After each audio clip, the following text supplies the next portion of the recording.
Okay. So, once we get the recording going, I'll go ahead and start the opening narration of this. Let's see.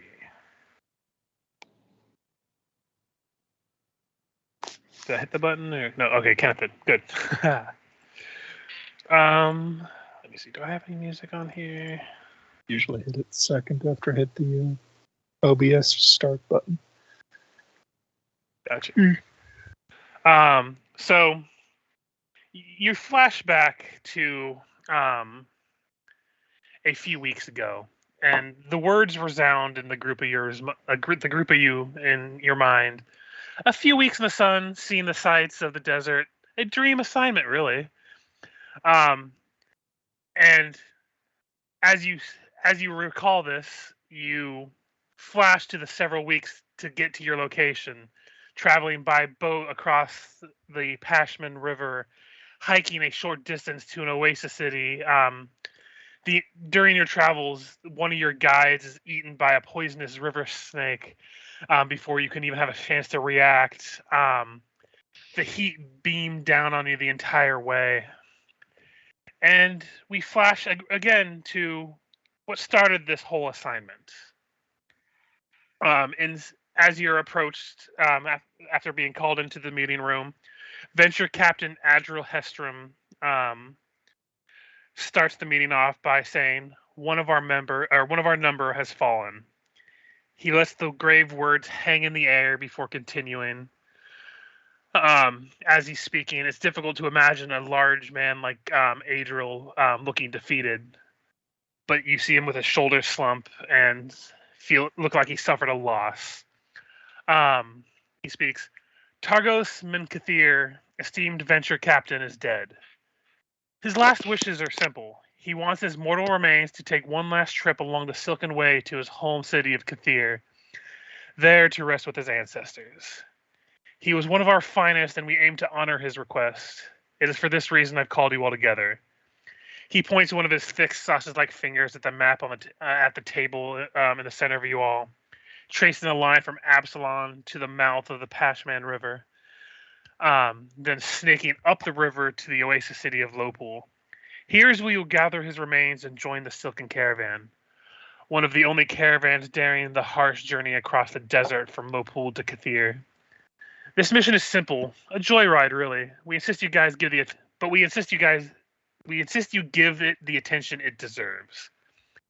A few weeks in the sun, seeing the sights of the desert. It's a dream assignment, really. And after the twice down travel, you now lie before you is now the city of Lopul, the great caravan city erected around the crystal life-giving waters of the Pool of Saban, the largest oasis for over 100 miles. Mud brick houses baking in the sun and great canvas tents crowd the central copse of palm and date trees. Lopul is a caravan city ruled by Sheikh Samraf al-Hadari, humble servant of the Padishah Emperor of Kalesh. The settlement's population fluctuates wildly with the coming and goings of the caravans, but generally about 1,000 people at any given time. The city itself is comprised mostly of tents and temporary dwellings, with only about a quarter of the city structures being permanently built around the pools themselves. Among the permanent structures are a half dozen caravanserai, a fortress of the Sheik, and 2 domed dwellings constructed of mud brick. One of the such dwellings is the former residence of Targos Minkathir. All that remains is to collect his body and then join the Silken Caravan. Before we get started any further, I did forget to mention, you might want to check your handouts for whatever faction-specific jobs you have. Mm-hmm. Yep. Each faction has different things they can accomplish. Just give that a perusal real quick and let me know when you're done. Do we know what factions the others are in? You know which ones they're in, but you don't have access to the factions that aren't yours. 2 of you are part of the Andorran faction currently, which is Falderic and Alex. Zudor, I believe, is the Taldor faction. Yeah. And Umbra, if I remember correctly, is the Kadiran faction. Also, we can't see Michael's news character's nameplate. Okay, let me fix that. Just be a little bit. All right, I'm gonna read this. Yep, I already know we're doing Gumbo. Well, Gombo's a different one from you guys. Yeah, I'm Taladar. Oh, who's the other Android? Kenneth. Can Yeah. Yeah, I'm Said out this here was with the local. fantasy British. You said this was local. Yes. Check that box early then. Well, I'm sure there will be complications.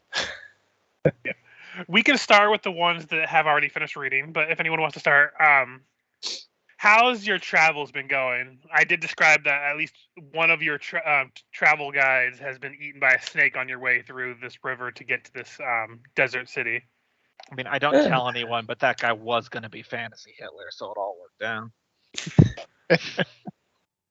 Yeah, Now a you bit just gotta sad find that I fantasy couldn't stones. save him, since I have been told he was going to be Hitler.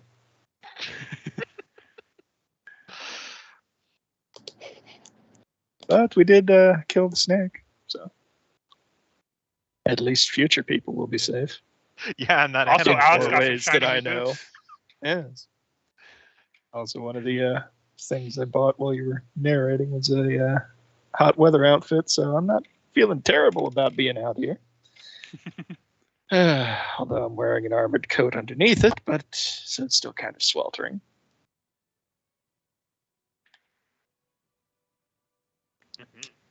Mhm. Definitely don't like the desert. Too What much about you? sand. Haven't seen your face before. Looking at Faldrick. He says, "My name's Faldrick Greenbottle. I'm a thief."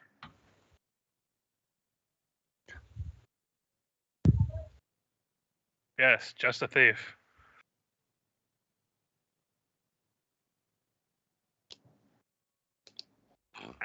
Excuse me.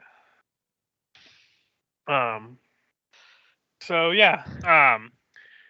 Already you have arrived in the city of Lowpool as the society game starts. You do know you need to find the house of the former residence of the man named Targos Minkathir. Though without really revealing too much, there are some other things that certain people need to do in town.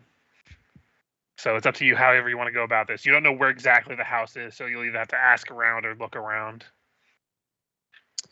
Well, I think heading to town square would probably be the fastest way to find people from all over the city. Indeed. Let's looking out over the city. You said it's mostly like a tent city. It's mostly a tent city with some mud brick huts and houses kind of set up around the main part of the oasis, and then kind of branches out from there. But it's like 80% tents. You do know that the former residence is one of the mud huts. I reckon we head into the town square and look for a prominent structure somewhere. Yeah. Central Street, like a bazaar or something, where people are selling stuff and coming and going. Yeah. Going towards like the main hustle and bustle. While there's like a little market surrounding tent area, the main part of the city is where all the permanent structures are located.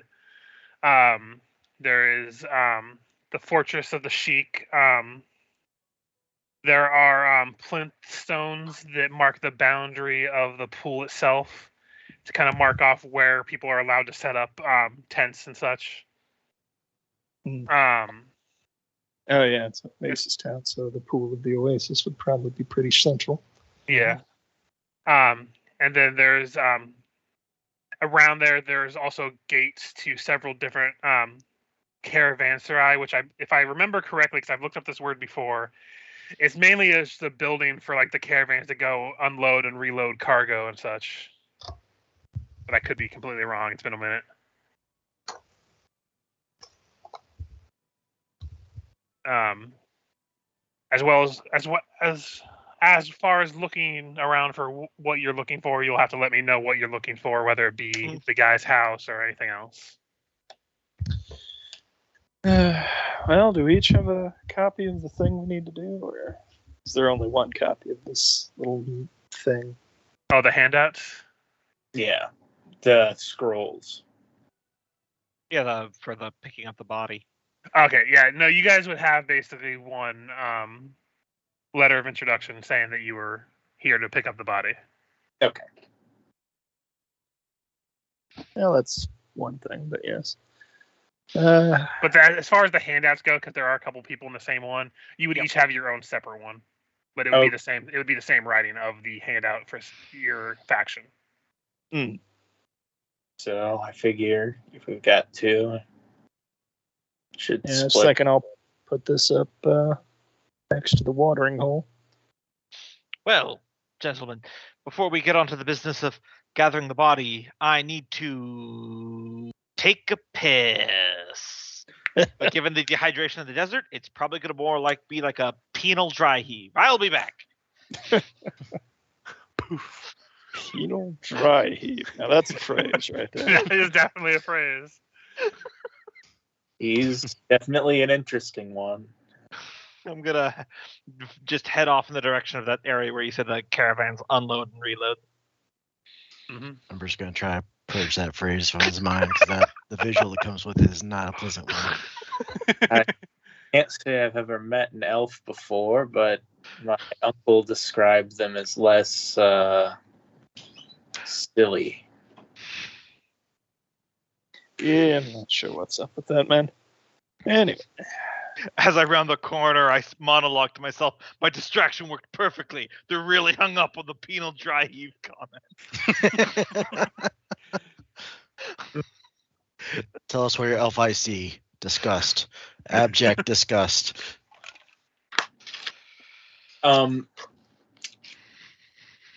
So we're over by the oasis, I guess. So as far as looking out solid buildings, what do I see, Richard? I'm sorry, repeat that. You kind of broke up a little bit on my end.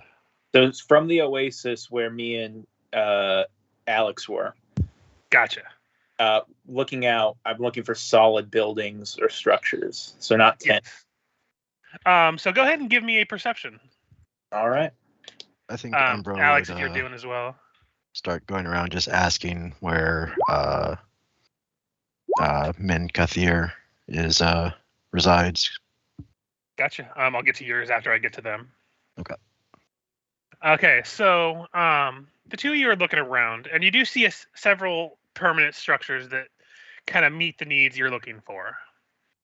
One of them you see is the Fortress of the Sheik himself, the largest building and central to the entire city. You also see the plinth stones that mark the boundary of the pool itself, the oasis. Those are situated a certain distance apart from each other, so they're all kind of like circling the oasis itself. Mm-hmm. You also see that there are the gates of at least 3 different of the very prominent caravanserai. And as far as permanent structures that what you're looking for, those are probably the most likely. I will say, with Alex, when you rolled the 19 perception, you do notice that the Sheik's fortress is heavily watched. So while it might have more notoriety if it was there, it's going to be a lot harder to put it there. Oh, yeah. Harder for people to read it before it gets taken down. Mm-hmm. But at the same time, rumors might spread of a more daring place. But I'm not exactly the stealthy kind. If that's going to be an objective, we'll leave that one to Faldrick. Could you watch after my armor? Yeah. I assume he's handing it to me as I notice. Like, all right, what's your plan? Oh, I'm going to try to sneak over there and put it up when they're not looking.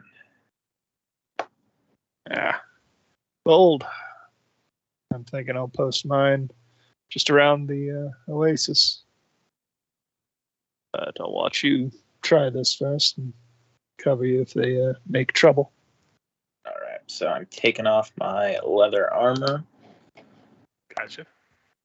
Just remember, Bill Stickers is innocent. All right, here.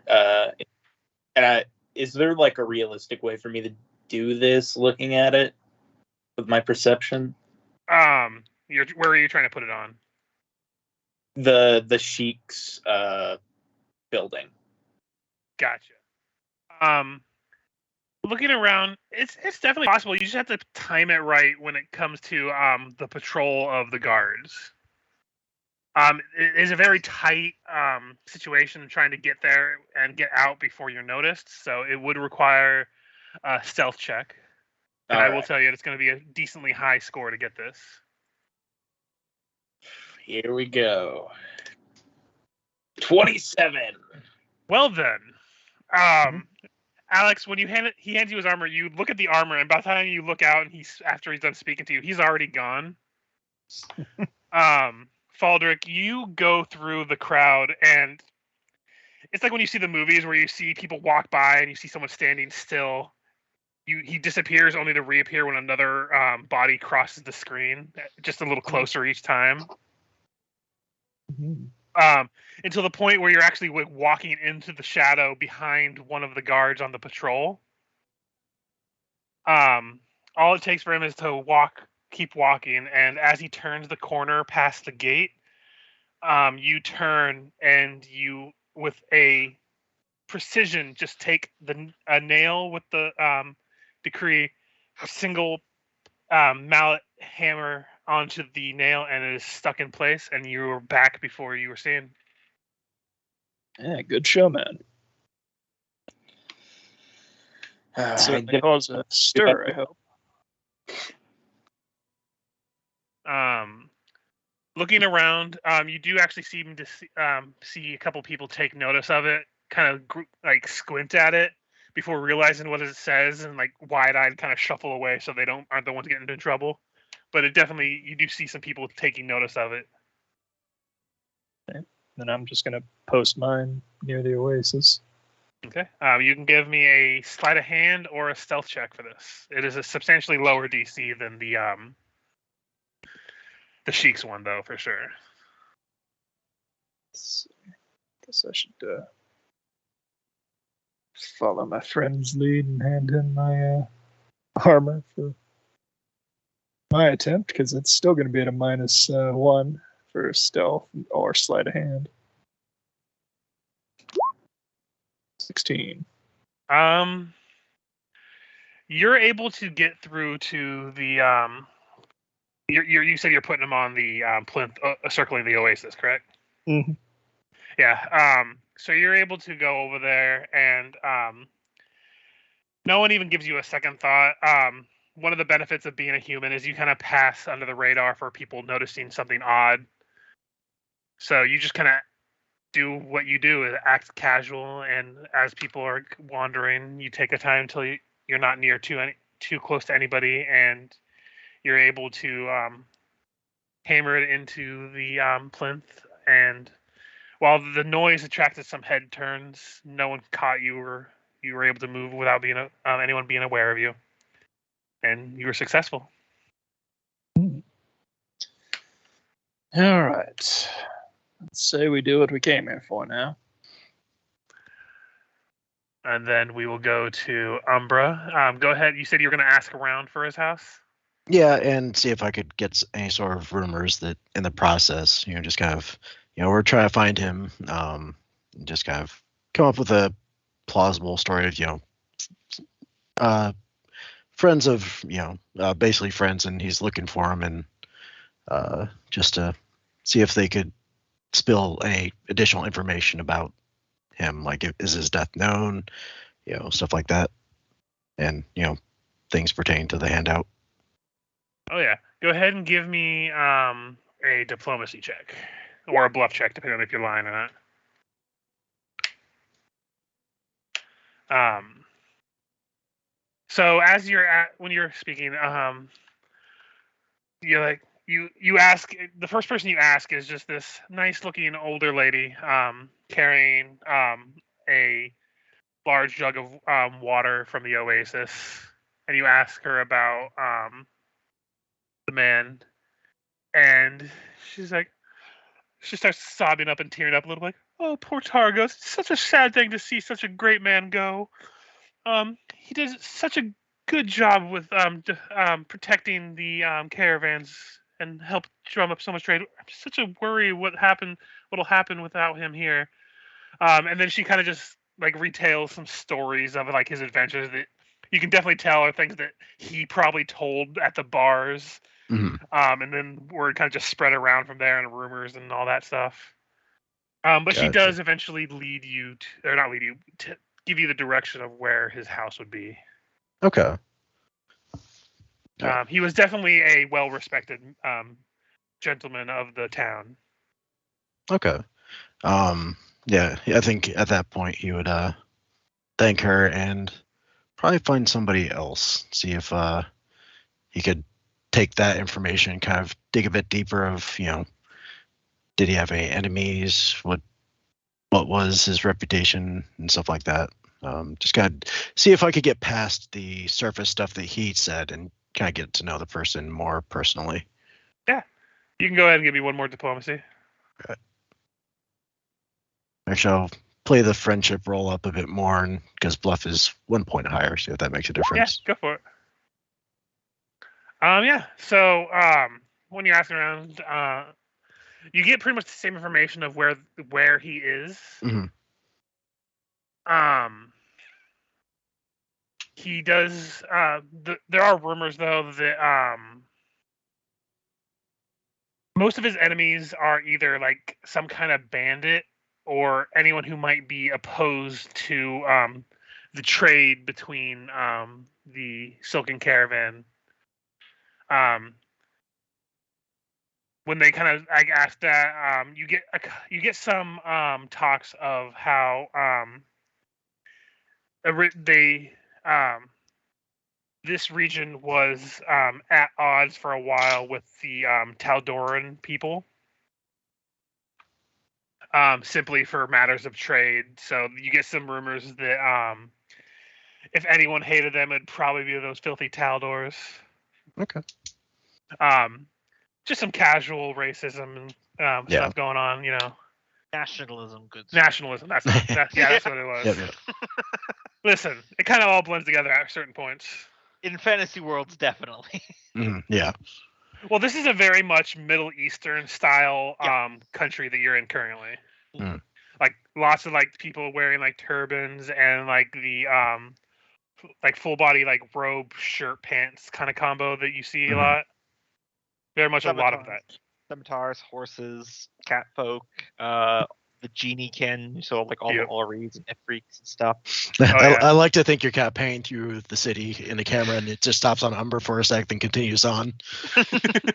Well, yeah, you're just talking about it. It just flashes through different types of each race, and one of the cat folk is Umbra.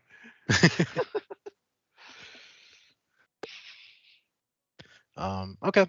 With that, Umbra will make his way back and say, "I found the residence."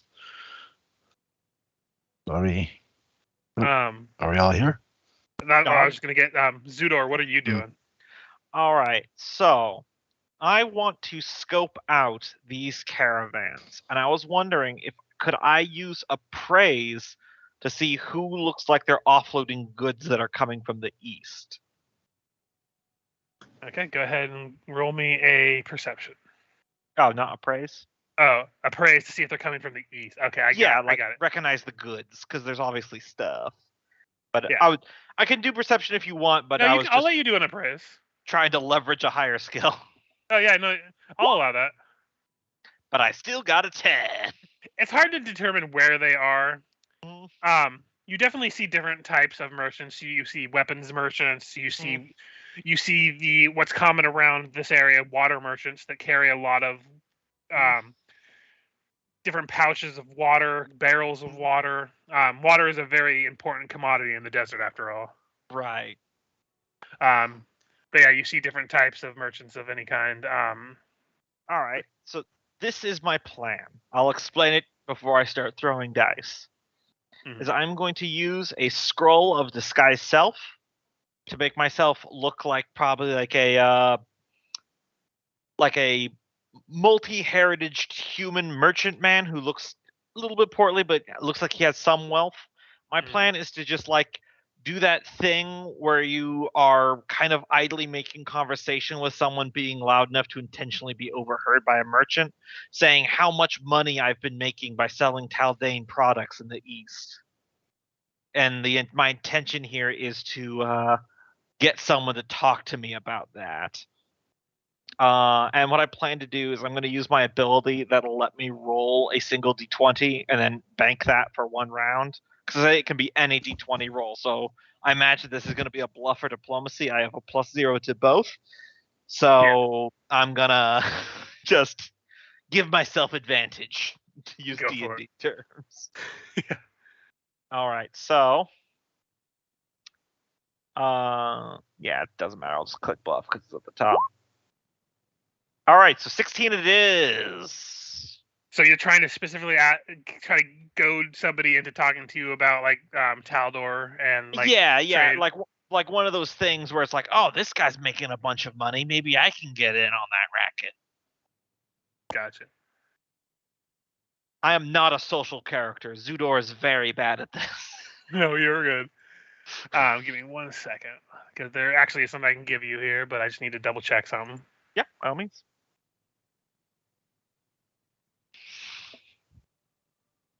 I'll just remove that scroll of disguise self. Double check.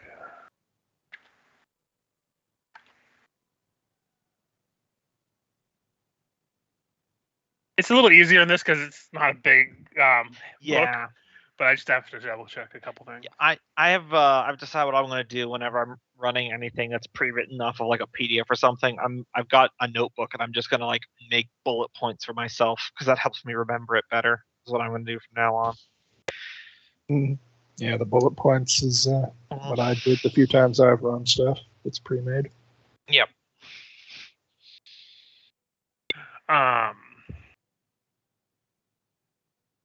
By the way, does it tell you in the handout how much you were given? It does not. 20. 20, just 20 gold. Yep. That's what counts as stacks. Okay, I was going to use like 100. Cool. Just letting you know how much they gave you to do this. So you do actually get somebody picking up on like your talk, because you're mostly talking about like Taldor and like the East. Is that how you're? Yeah, selling Taldor products in the East because that's what the handout said. So it's it's an export game, not an import game. I am a time wizard. I don't understand monies. So you do get a couple people kind of like take notice of what you're talking about, but they don't really exactly talk to you. Before you do see a young human boy kind of dressed kind of similar to like Aladdin style with like the short vest and like the poofy pants. And he comes up and he's like, pardon me, sir, and he kind of bows to you. My master sent me over here to speak with you. He heard you talking and he wishes to ask some questions. May I lead you to him? Really quick.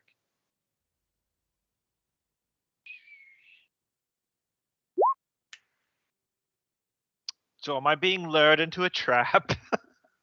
No, this is very much a person who is under ownership. He is definitely a slave of some kind, and he is probably being told to do the heavy lifting of escorting you to his master. It doesn't look like he's trying to lead you to a trap or anything. Excellent, my internal monologue says. As a native of Taldor, I am neutral on the concept of slavery. Lead on, street urchins. And yeah, he leads you to a older gentleman, wrapped with a souk style turban. Souk in Pathfinder is basically the Sikh in real life, where they wear the turbans and the full robes and everything. Yep, very colorful turbans and stuff. Yes. He's like, "Hello, my good sir. I've heard you talking about business you've had recently. I don't really know how he said it, but we'll just quote it as the Yeah. East right now. The East. That's Yeah. all I got. Yeah, no, you're good. It's one of those things we can keep it vague. Yeah. You're keeping it vague because you're the game master. Don't want to look at the map. I'm keeping it vague because Zudor didn't research it before coming here. But I imagine he's intelligent enough to drop like Yeah. hints of like Mhm. what he would be talking about, that kind of thing. And that's kind of what I'm trying to play off of. Yeah. Oh, I hope I wasn't discussing it too loudly. I've just been making a surprisingly tidy sum off of exporting quality Taldoran goods to the East. Oh, well, I'll have you know, I'm actually a well-known he kind of motions to one of his camels, strapped to the brim with a bunch of different water skins. I am a known colloquially as a water merchant here. I hail from the kingdom of Osirion. I've been recently traveling the Silken Way to make business connections, and from what the sound of it is, I'd definitely like to get to know you. Maybe we can share a round of drinks later and discuss business. That would be enjoyable, but I must warn you, I am a very busy and wealthy and successful merchant man. Go ahead and roll me a bluff on that. Yeah. The busiest and most successful. All right, we're gonna do the future thing again. I've got 7 uses of it. I'll save it up for combat, but 6. He kind of like takes a closer look at you. I'm gonna roll his perception. Actually, give me a second. That GM roll this. Nope, I too live in He a. does not see through your disguise. I too experience time in a linear fashion. Yeah. He kind of just like he looks at you. He doesn't see through your disguise, so he kind of like, look, we've all been there. We've all had our bad luck when it comes to business. You shouldn't try to oversell yourself because then you're just going to disappoint anyone who's going to try to be a potential business partner. He said, "Come here," and he started trying to do that, like bring you under the wing, try to teach you how to be a successful businessman, that thing. So you failed, but successfully. Yes, excellent. Task failed successfully. And So I'll, if I may, not like in character, but just kind of do a pull of you and say like what I'm trying to say over a bridge is I pivot and talk about how I'm trying to find other people to bring in on the, not scam isn't the right word, but the gig, I suppose, from a benefactor. And I was looking for a trade partner. Let's say that. Gotcha. So this would be, I imagine, a bribe rather than trying to intimidate him into working for you or anything. So Definitely, yes. So how much do you give him? Because that will influence the DC of this. 120 gold. So you don't have to roll now. When you give him 120 gold, he looks at you, looks down at his coin purse. I apologize for the paltry sum. Oh no! My benefactor I was under the misunderstanding of what you were trying to lead me into. I am 100% down, and he will just discuss with you whatever you want to talk to him about, and you basically succeed in bargaining with this guy. What you are golden right now in his eyes. Yep. So his DC, I will just tell you, was 20. And every 20 gold you gave him reduced the DC by 5. I see. So you had a DC of 0 to me with 120 gold. Actually, -5. Here's all this money. I'm sorry, my benefactor wasn't very liquid the day that he gave me this assignment. So yeah, you are 100% successful. By the time you do get back to Umbra and the other two, it is more likely into like the 3 to 4 o'clock in the afternoon kind of time. Yeah. So when I stumble back to the party, I'm no longer disguised self anymore. However, I look like a shade lighter. Like I haven't been in the sun as much. My beard is like half an inch longer, and my shoes are a different color. I'm like, yeah, I'm back. Let's get to the. I look at my hand, retrieving that body. Yes. In Elvish, I'll ask you: you find everything you needed, friend? Yes. I say in Elvish. Why do I picture this guy Zudor being played by that guy who was in that TV show for Ancient Aliens, who has the crazy hair? Oh my, yes, perfect. I'm not saying time travel, but time travel. So I imagine, Umbra, you lead them to where you're going. Yeah. I walk at the back of the group, and when no one's looking, I reach into my pocket, pull out an actual cigarette lighter, cast acid splash, and just throw it away real quick. Okay then. I'm definitely not from the future, guys. I don't know what you're talking about. You approach a small mud brick dome dwelling. It lies at the end of the oasis near like a sandy street here at the heart of the city. The scent of the oasis can still reach you from the door. You see a hive of bees in a nearby palm tree, attracted by the water nearby that hangs near the house. You hear the wails of mourners and cries of women and children reach your ears before you get to the door. You see a couple elderly women of the ages like between 40s and 60s wailing at the outside of the house, being like, "It should have been me." And you see some kids crying over their hero dying, and then some men trying to do that tough guy single tear, kind of push it away with their knuckle. But you're able to make your way to the door. And while there are mourners inside and the stuff, the door is closed. Does anyone give it a knock or anything? Umbra would. And make sure we have the writ handy. Gotcha. As you knock, it takes a couple minutes before a door is open, and you see a man wearing sack clothes, the poorest of clothing you can get for around here. Shaved head. You see his face is sickly pale, with ashes kind of covering his face for the mourning period of the man's death. His hands and part of his head are covered in bandages, and a chunk of one of his ears is missing. Hi, we are, and his face will kind of take on not quite the Puss in Boots expression, but that sort of pure compassionate, sorry, basically matching the tone and just really playing up the sense of loss. Did you buy a hat to explicitly cut it close underneath your chin? Nope, not this time. But say we are here on the behalf of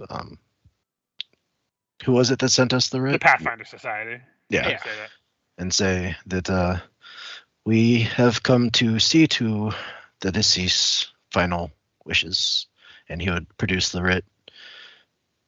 Yeah.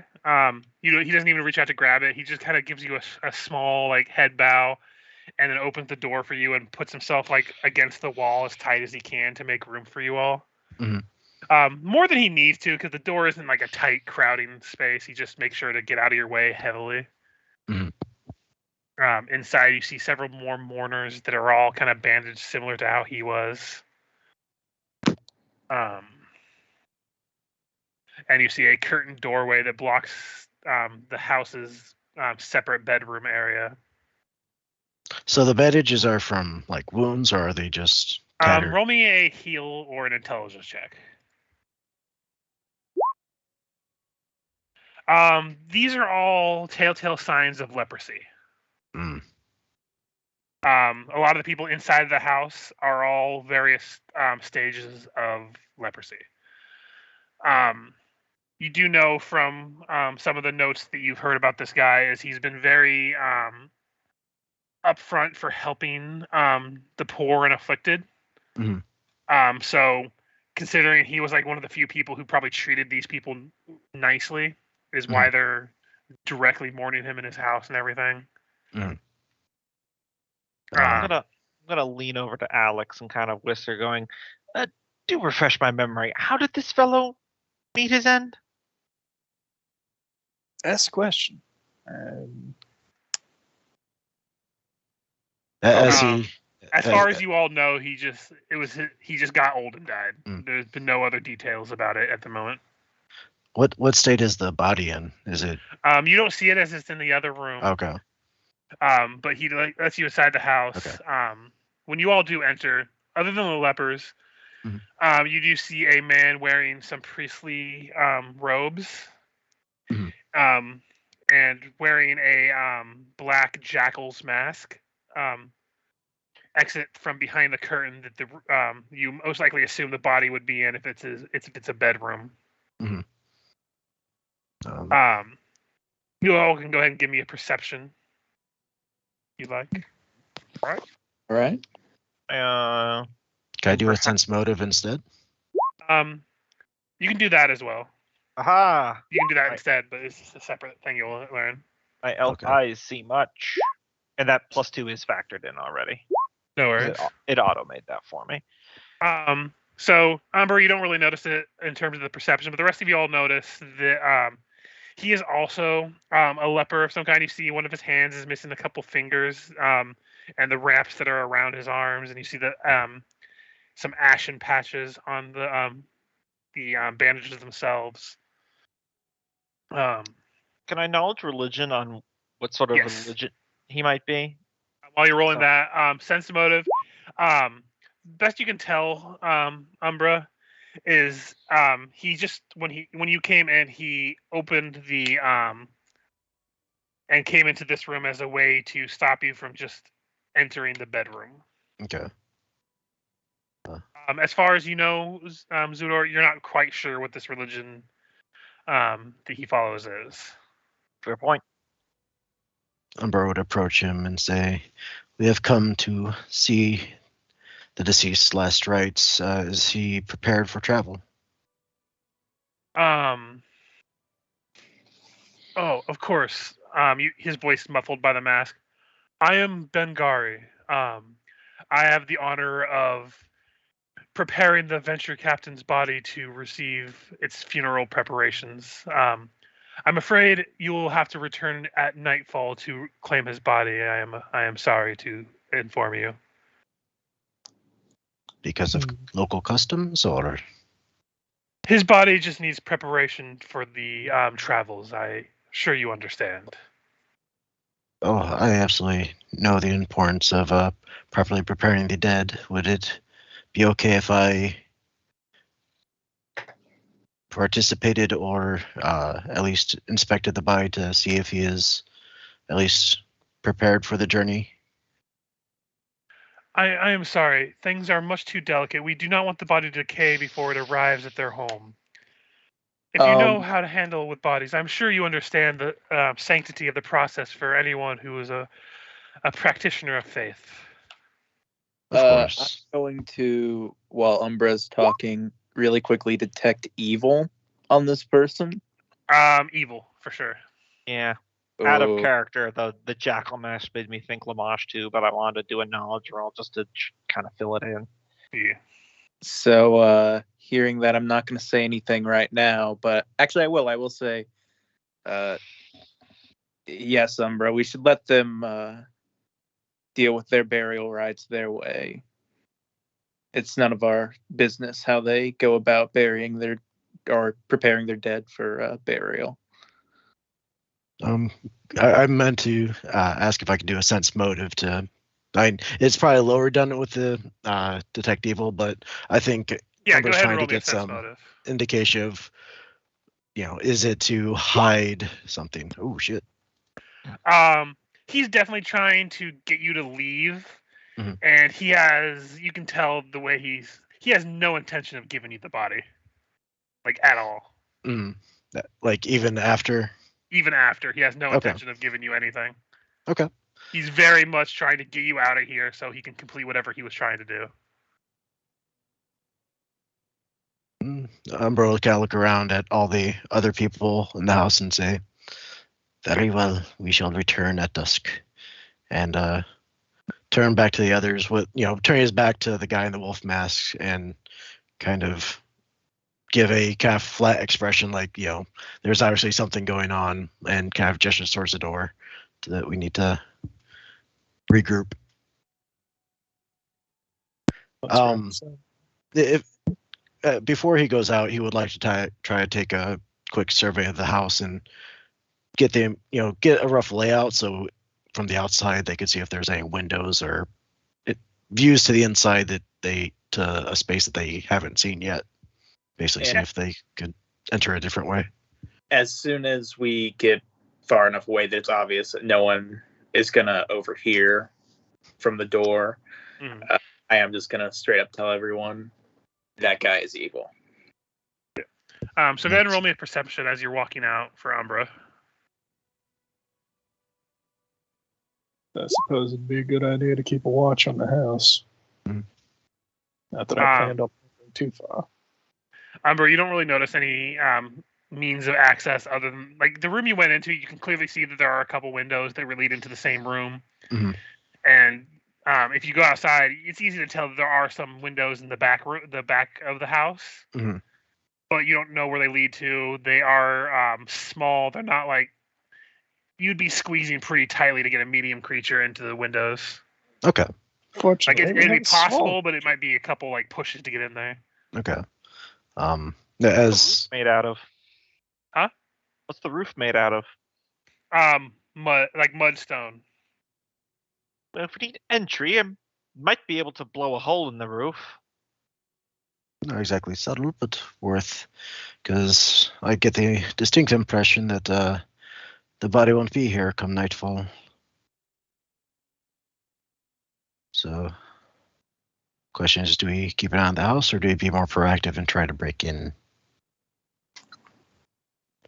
Well, I figure we don't got much time. We gotta find a way to break in, though I don't know if blowing up the roof is the best idea. That might hole in the roof, to be fair. That might jeopardize our element of surprise. It's not like the body will get more dead. We could always check the windows in the back. Yeah. Do we want to have some people watch over the door and have other people look around the building? Probably a good idea. Umbra will want to look around the building. I can help look around the building with my elf eyes. So yeah, Umbra and Zudor. Actually, all of you go ahead and roll perceptions. No, my elf eyes have failed me. 9. So mine. Aren't you a human? You don't know what I have in my pockets. Those ears conspicuous covered on I'm just happy to see you. So Zudor and Umbra, as you're looking around, again, you see the windows, but it's definitely not something you're going to easily be able to get in or out of. Alex, you don't really notice anything other than just people kind of coming and going to pay respects. Faldrick, one thing you notice, actually in retrospect now, you do see mourners coming and going, but you remember distinctly when you were in there a certain group of them. They were all lepers, but they all had separate distinct features. One of them was missing a nose. One of them might have been missing a couple fingers on one hand and an ear. One of them might actually have like their eye kind of closed because they're most likely missing their eye. But there are a group of people other than the main guy that has not come or gone. They have stayed inside since you guys have been here, seemingly waiting for something. Yeah, I would. In particular, there's 4 people that you recognize who have not left the house, but you kind of see them pass by like the windows. You recognize them from when you were in there speaking. Mm-hmm. I relay that to Alex and Udor when they come back.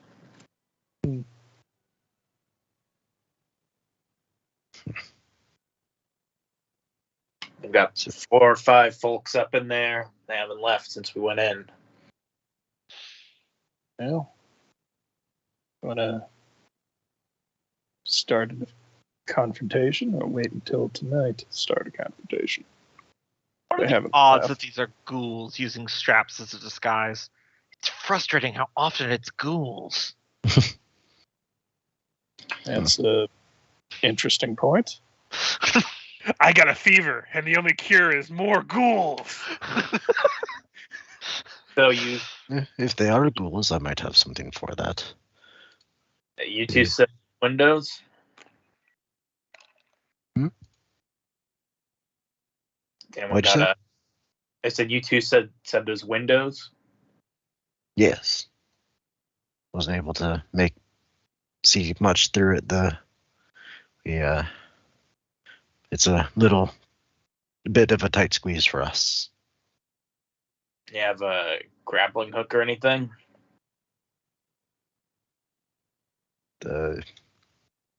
Might just be able to boost you up into it. Yeah, Sounds it is a one-story house. building. There isn't like a second floor, and the building, the roof itself, like the rest of the buildings here, are all like circular half domes that they kind of mold the roofs into. If you want, while you do that, I could go inside and keep them occupied. See if I could not necessarily create a distraction, but be a distraction. I can help over that. I have been told by many shouting people I am very distracting. We'll take Sounds that. like- Especially if it seems that there are allies of his in there that are likewise up to no good. All right, I'll go around and help Feldrick in and back out if he needs it. All right. Going inside, Umbra would seek out the guy with the mask. I'll be with him. Okay, give me 1 second. Just checking something real quick. As we're walking in, I'm just making idle chit chat with Umbra. So, think this Thessalonian Empire thing will stick? I don't see any reason not. Zudor being the only one who knows what the fuck he's talking about. I'm definitely not trying to figure out when I am. So sorry, give me 1 second. I just a couple things are fucking no. fucking up on me. There's a great improv comedy show I've watched where one of the prompts they got for 2 guys to improv out was a time traveler trying to figure out when he is. And and one guy speaking like an old tiny like 1920s accent. He's like, "Jeepers, sir, you're wrapped in tinfoil. That was invented 15 years ago." The guy's trying to mental math it out. Okay. So yeah, Umbra, you go in with Zudor. Faldrick, you're going around the back. Yeah. And then Alex, what are you doing? I'm help Feldrick into the window in the back, and then unless shit sounds like it's going badly, I might stick around there. If it does sound like combat started, I might have to go around. Gotcha. Okay, so we'll handle things one at a time. So for starters, Faldrick, go ahead and give me a stealth as you're getting boosted into this window. All right. I still got my armor on, but it's still pretty good. 13. Okay, let me roll the perception of the character that's in there.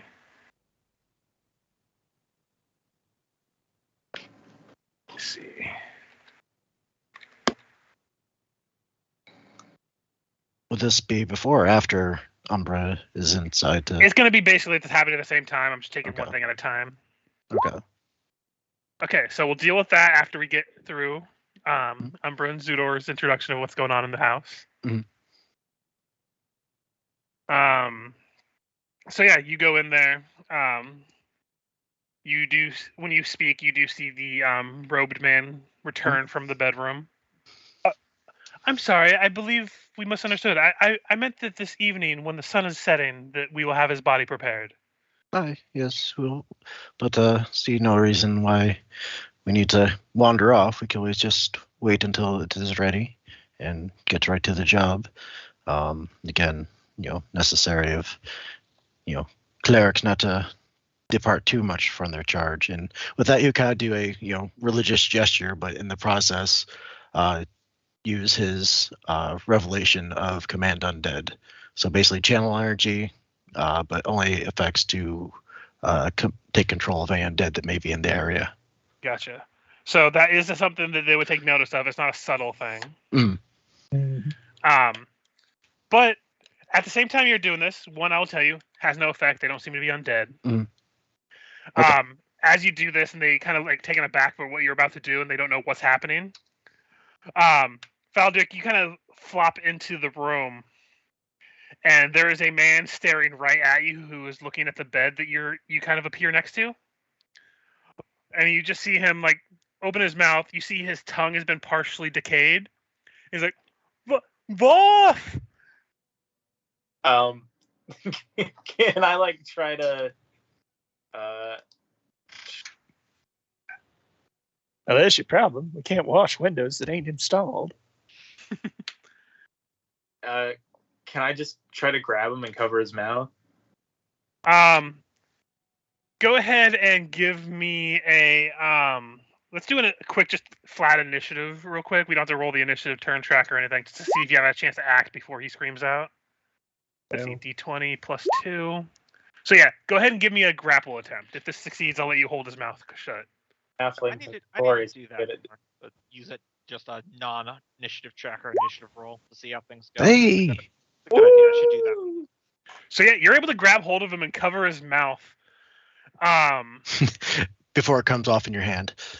So we will have you can be considered grappled for this, but for the meantime, you hear from the other room. He didn't get to hear the guy screaming for his boss, but he's like, when Umbra cast this, he's like, "The jig's up, boys." So now we will go into initiative. I hit him with days. Is the guy I'm grappled onto evil? Because I can tell. He believes so. Let me just double check. Yes, he is. So. So let me go ahead and turn up the turn tracker here. As for I got an ability I was going to use real quick. Oh, here we go. I'm going to expend 1 chronomancy point to add a D4 to Loki's character's initiative. Okay. Nice. Do I roll a new initiative or use 18? Roll a new one. That was just to determine how that little encounter went. So you're going to start with him being grappled. Yeah. So. Definitely helpful, but hopefully that gives us an edge over the... Well, I got a 26. Yeah. So. Hey, that got me up above the minions. Mhm. So good use of that. Thank you. That's what I do. Grapple's not going to last long, guys. I'm a halfling. Yeah. So Zudor, you're up first as you see the man in the center with the mask pull out a scimitar. Okay, hold on. I have to, as the wizard, I have to quickly check my spells. Because I have a thought. I don't know, keep that thing at home. Next thing you know, they're going to start recording everything, and it's going to be in that house. What is... oh, here we go. A 10-foot square. Dang, the 2 spaced out. Wait, so important question: is the jig up at this point? I did manage to grab him. You grabbed him. The jig is up in the other room, but they don't know you're in that room right now because you've muffled that guy. Okay. The jig was up on the other room because Umber cast a spell, and they immediately thought that it was a threat. Okay. Well, he channeled, but that's still a very noticeable thing. Okay, yeah. This is probably the smarter thing to do. There are unfortunately 2 spaced out for Grease, so I'm going to hit this guy who is, I assume, the main one. Yeah.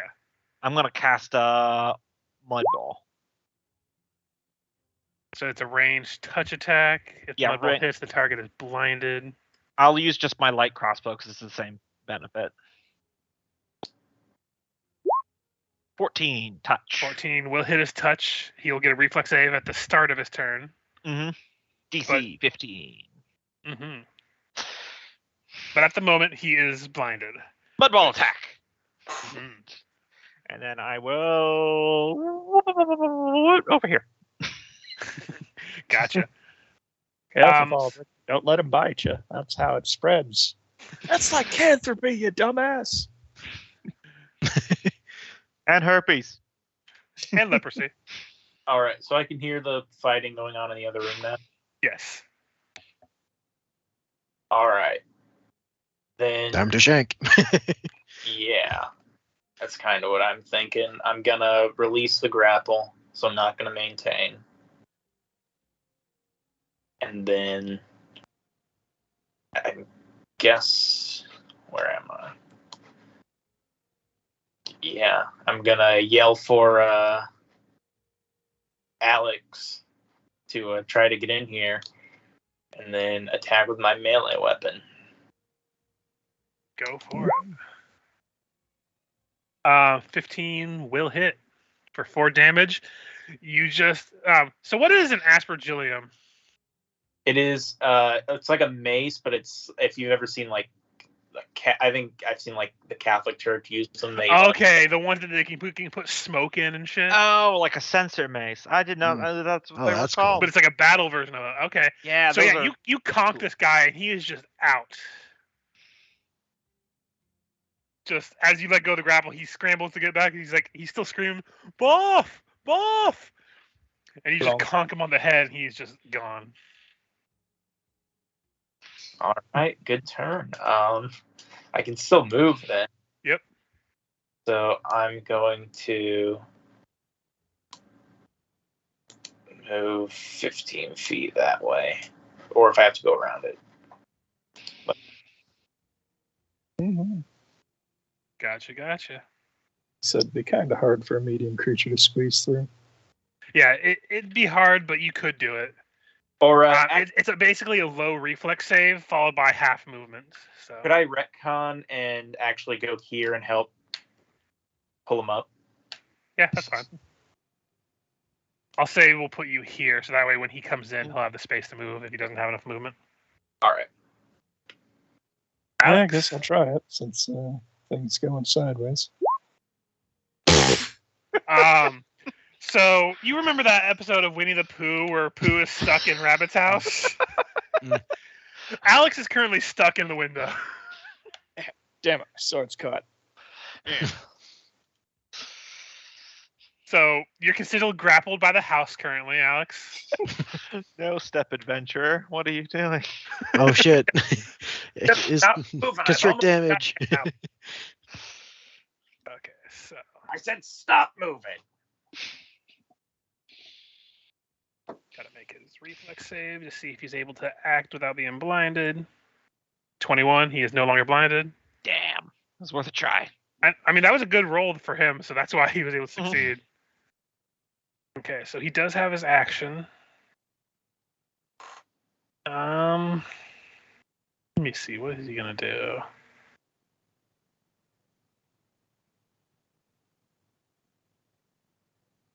I'll have to look up this thing. While you're looking that up, I was just going to say, as an immediate action, I'm going to use Rewind when he CC that saving throw, so I get that spell back by expending 1 temporal point. Gotcha. So he uses. So I go back in time and I never throw the ball. So yeah, he uses an ability, and you see a duplicate copy of him before he vanishes, and that is his turn.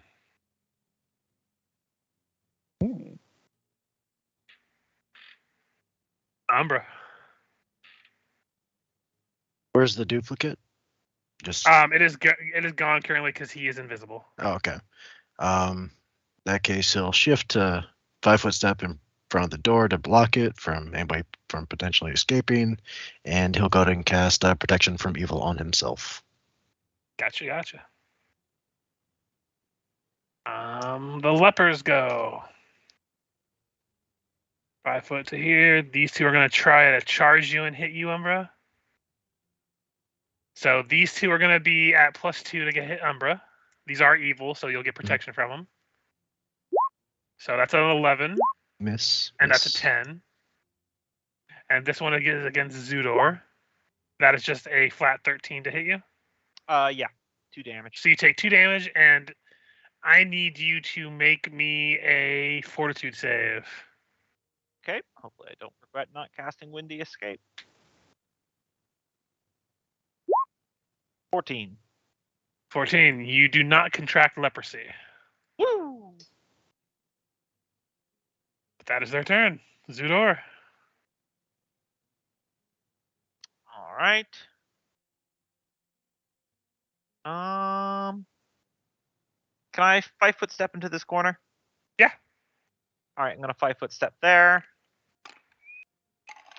and then I'm gonna hit. Let's say one of the lepers on Umbra. Let's say the north one with the cantrip Daze. Okay, we'll say, let's see, their will is -1. I'm gonna assume they're. It's an enchantment, so they get a +2 to it, so they have a +1. And I assume they're HD4 or lower. So. Oh, yeah. So let me see. D20, this will be +1, so that's a 12. They fail. DC 14. So they are stunned. They can take no actions. I'll just put a red dot on to mark that for now. Goes to Faldrick. Yeah, they just can't take any actions, but they don't have to take any AC penalties from being stunned. Good. All right. What is it to continue to try to pull out? Are the 2 casters fighting all the moves? Yep. So it seems, yes. So if you want to pull him out, you could either do an aid another to help him his next time, or you could either make a strength check or a CMB roll to try to pull him free. Okay, I am going to make a strength check. Hopefully the strength check should be lower than the CMB check. And pull 16. It's one of those things. You grab his arm that's still the only one that's inside of the window currently, and you just do that thing where you hop up, put both of your feet underneath the window, and just pull. And he does like a frontal somersault over you, basically landing here when you're here. Pop. Good call. I told you to stop moving. Well, greased up death guy. It's Alex's turn. Was standing up. It's half moving, 5th edition. I would say you can just stay standing. Yeah. You don't have to worry about being prone for that. The Yeah. DC to get you up would have been 10 to get you out of the window, so since he beat it by a certain margin. So move over here, put on my shield, and that's another move action. Unless you want to do quick draw rules. I'll say that's your turn then. So, next thing that happens is there's going to be an attack on Umbra. It's going to be against your flat-footed, and it's going to have a +2 to it. Okay. And I suppose the question is that an actual door or a cloth? It's like a bead cloth or covering something? that you can just walk through. Yeah. Okay. So that's a block vision, but that's about it. I see a 16. All right, that hits. Only 3 damage. Actually, should it be 3 damage? Hold on a second. Yeah, it's only 3 damage. Okay.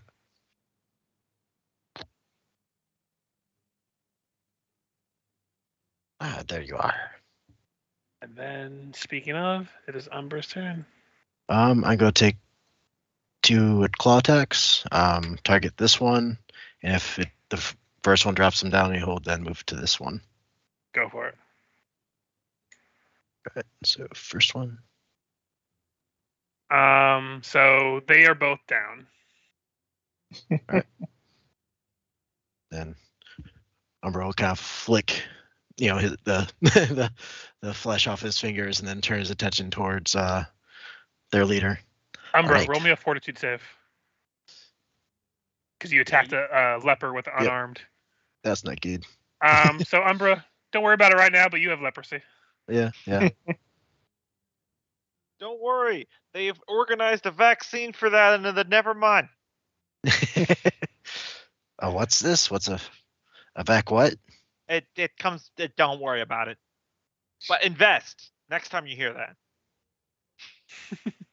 Vaccines are all the rage in the future. All the kids are getting vaccines. That'll miss Zudor. So it'll be Zudor's turn. In fact, the only other mammal that can contract leprosy is the armadillo. I do remember that fact.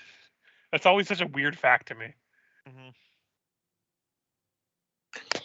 They're also the only mammal that can survive intact getting hit by a car. So I don't sure like a silverback definitely could, right? I suppose it becomes a question of if the car could survive the impact.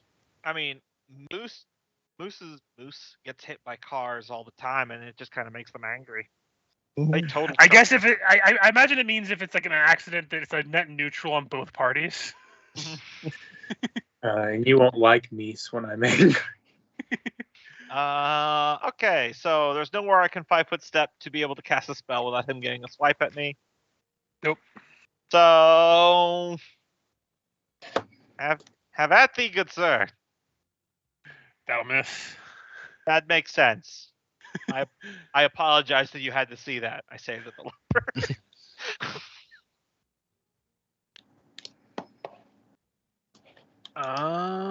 Thaldrick. Presumably, you'll be able to see something funny when you greet the goddess of death. All right, I am going to activate my ability Predator's Grace to gain that bonus 5 feet in movement, which will put me right here. Gives you a 10-foot bonus, and your normal speed is 20.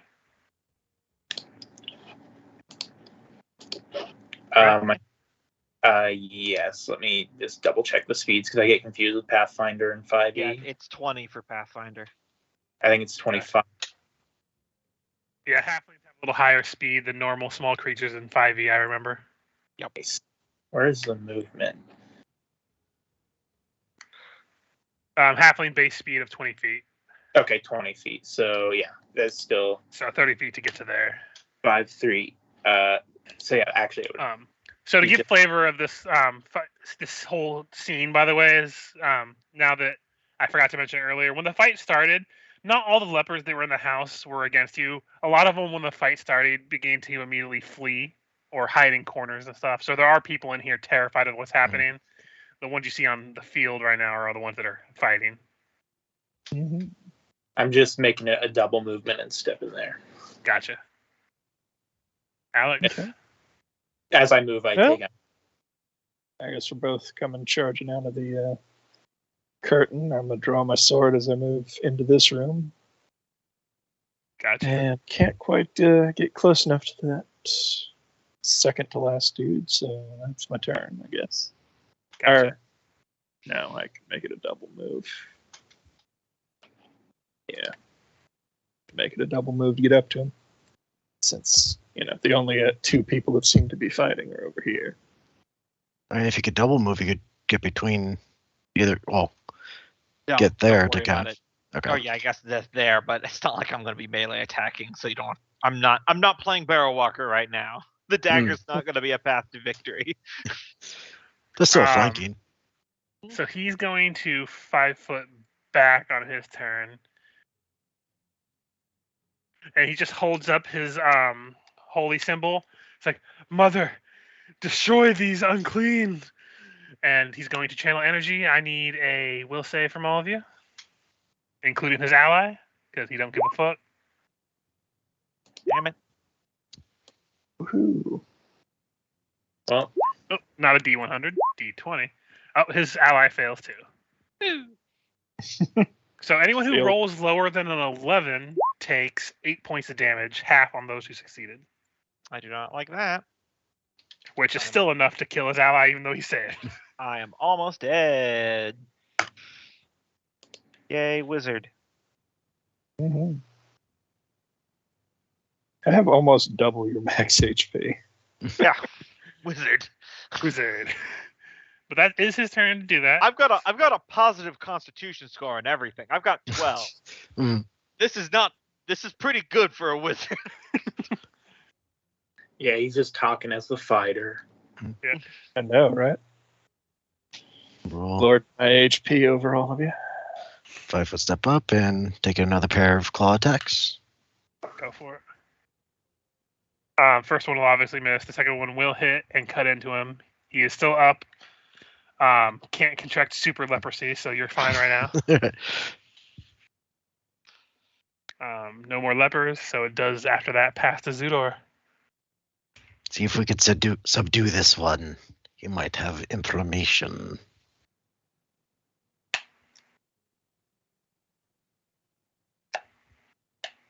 Mm. When in doubt, daze it out. Okay, let me see what this guy's HD is. It is still enough to affect him, so this is a will save. Yep. DC 14. Let me see his wills. Plus I don't 5. enjoy it now. This is the only level where cantrips are useful. I mean, they're good until like level 3, usually. Not the best, but they're This useful. is the only level where it's Yeah! He is Let's put on stunned. some weight. Dogpile on him. It's Aldrich. All right, I'm gonna sling a rock at him. Just Remember, this will be a -4 because there's an ally in melee and you don't have precise. Yeah. combined with images of internet trends for the future. Actually, at this point, we've pretty much got him surrounded. I think I'll actually just move in for the melee. Go for it.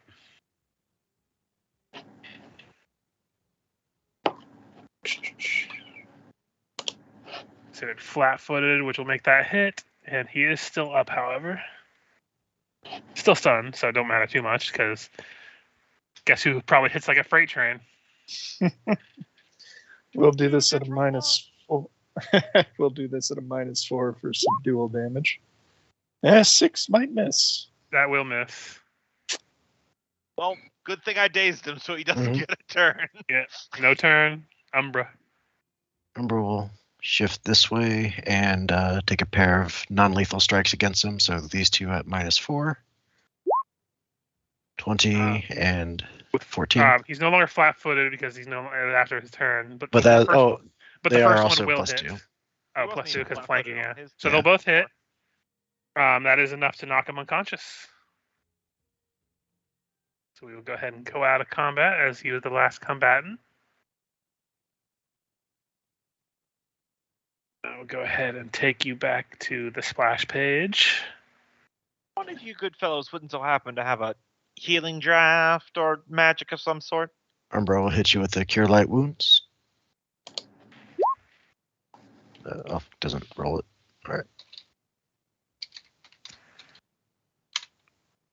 Points Hey. back. That'll do it. Puts you almost back up to where you were before that. Actually, it puts you exactly to where you were before that channel. Yep, I'm at 12 of 14. That's about as good as this is gonna get. All right. I'm going to cast Cure Light Wounds on myself. And I'll do a Cure Light Wounds on myself too. it didn't actually transfer over my health, but I think that heals me completely. It's 5. All right, I'll take that. All right, then Umbra will make his way towards the back room to see if he could inspect the body to see if they had done anything with it. When you go back into the previous, like the bedroom, I mean, not the previous room, there is a body. It has been laid out, and you can already tell that it actually has, like, the one thing he did tell you was truthful. There is a gentle repose cast upon the body, so it will not decay at the moment.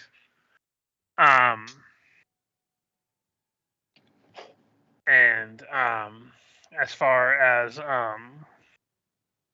are you just checking the body? Yeah, I'm going to see if I could ascertain if they did anything to it, or as well as see if it was natural causes that led to his demise. Now that everything's super suspicious. Yeah, go ahead and roll me a heal check. Unfortunate. It's hard to tell. Yeah. The body, while it's not like decaying, it has been quite a while since his death. Mm-hmm. So it's hard to really piece together exactly what happened. It doesn't look like he has any stab wounds or any cuts on him, as far as you can tell. But okay. I think he'd also kind of inspect the room a bit just to see if he could get any more information on what's going on before the other guy wakes up. Yeah, go ahead and roll perception. As he's doing that, I say to the other guys, not on an unrelated note, you might want to not share any drinks with Umbra for a little bit. Was planning on it? Securing the people. Also, avoid coitus if possible. Only if Also wasn't planning on that. I got He's a that very plus 8 he's- diplomacy. He's a very attractive cat man. So it's never beyond the realm of possibility that he has wares if you have coin. It's a little bit of a tangent, but that reminded me of I think New York made a bunch of like recommendations when COVID happened that were like, try to only go to 3 glory holes a day to avoid COVID. You should avoid. I remember hearing about that. You should avoid all anonymous sex parties. It's like, is that something that happens a lot in New York? If in everything's New shut York, down, you gotta probably. do something. I remember. I think it was Stephen Colbert made a joke about that. He's like, "Is there a bunch of sex parties who's not being invited to?" And someone from the audience goes, "Yeah, I go to a few." He goes, "What?"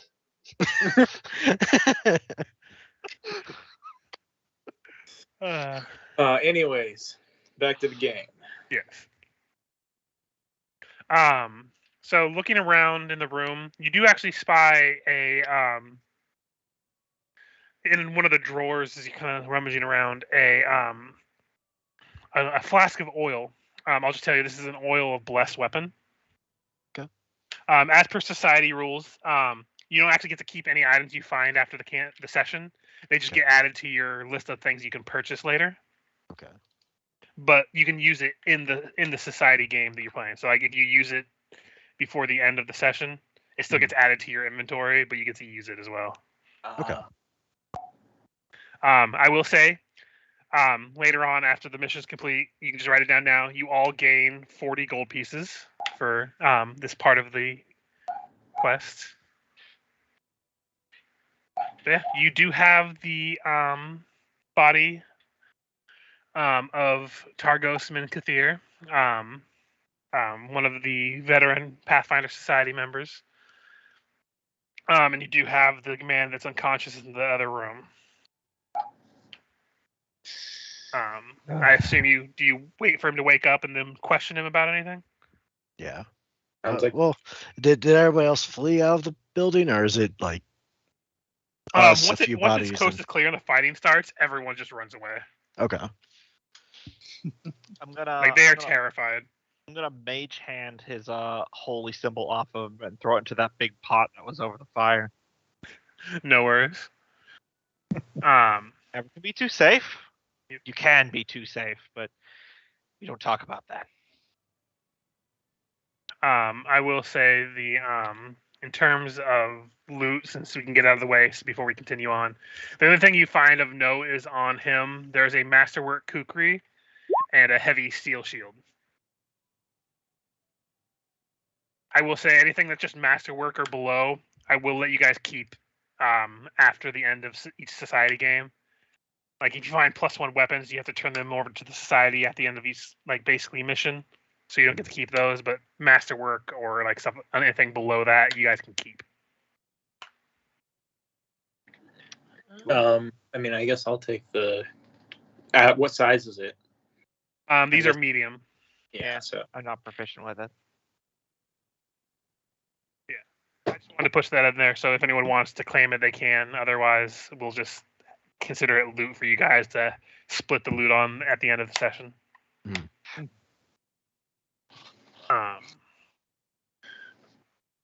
So to kind of like expedite the thing, so we don't have to role play the question of him. Are there any things you want to ask him when he does wake and stir? Yeah. Obviously, Yes. what they were planning, if we can get it out of them. What god does this mask belong to? I still Oh, only rolled an 11 on that. Yeah, anyone other than Zudor who wants to can roll a religion on the mask. And then whoever's questioning him can roll an intimidate to try to get information out of him. I know secrets of like the which you couldn't comprehend, but I don't know what god you worship, and that bothers me. Yeah, none of you know what god that he worships. It's a little out of your guys' wheelhouse. I'm going to aid Umbra on the intimidate. Go ahead and roll intimidate to see if you get at least 10. You do not aid. Something tells me he's not afraid of the halfling. He should be. He should be. It makes sense if he's not afraid of me. But so what you basically get out of him, as he's terrified of you, but he is coherent enough to talk. They are in fact a cult of Lamashtu, and they plan to sacrifice him. Not sacrifice him. Basically, use his body as desecrate his body in a ritual for their god, because he has foiled their plans many times. Because there are sections of cults that are also bandits, and they were one and the same here. Umbro would ask if he knows of the cause of the man's death, and try to garner whether or not they might have a hand, or know if somebody has a hand in that. He basically tells you no, he does not. But if he knew, he would get on his knees and kiss their feet for getting rid of such a man. okay. It was entirely possible it's still just old age killed him. The Mosh 2 cultists. They're like Urgathoa worshippers, but without the fun parts. You're not wrong.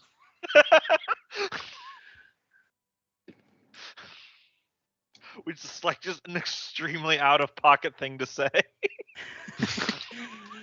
But I guess I'll ask you, what do you guys do with this guy? Do you just kill him, or do you turn him over to somebody? Or He's a worshiper of a dark god, and was planning to desecrate the body of a hero. So, yeah, I think we could leave him to the mercy of the villagers that admire the deceased. I acid splash his face. And he's dead. Yeah, there we go. And so, for some reason, his face looks pretty much the same because it was just as damaged before. He was advanced leprosy, okay? Oh, sorry, it was uneven. It was bothering me. So what are we going to do with him? Well, I was going to suggest we ask him where other of his ilk might be, but looks down at the sizzling flesh. Well, I'm sure they'll find us. Yeah, if they were trying to do this, that might well complicate our journey. Listen, good chap, I've been doing this for not very long, but also a long time, and I know enough to know that these things usually go in a 3-act structure. Speaking of the journey, I assume we have some sort of arrangements to, move the body. You do, actually. You are, when you were given this mission, you were referred to one of the many dromedaries, or not dromedaries, sorry, has arranged for travel with a number of dromedaries, which are the one-humped camels, to serve as your mounts across the desert on your way to Kathir. You each will be able to obtain a camel by one of the caravanseries, including the sufficient supplies and water skins to make the trip.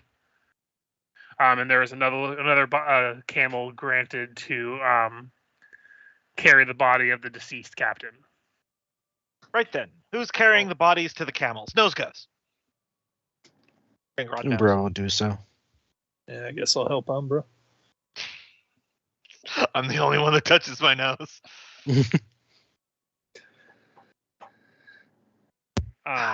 What you We were should not see. given was the assistance you're going to need to cross the Silken Caravan.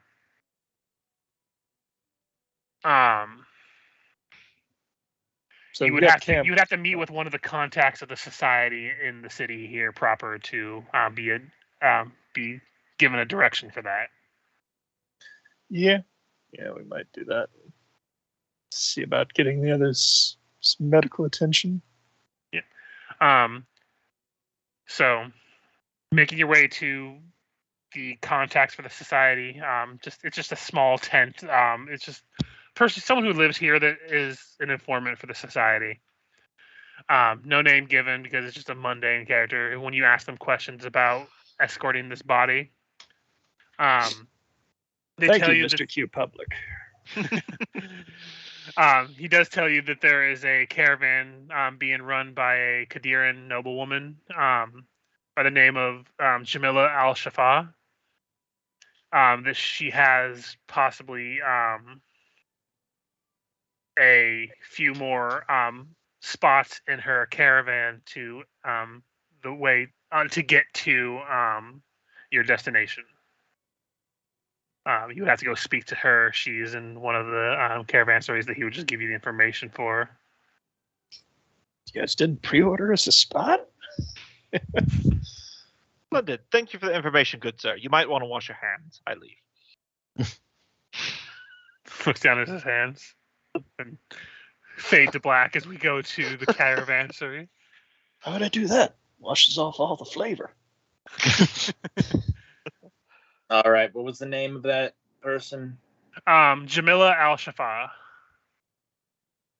Oh, sounds like that's who we should start asking around for. Yep.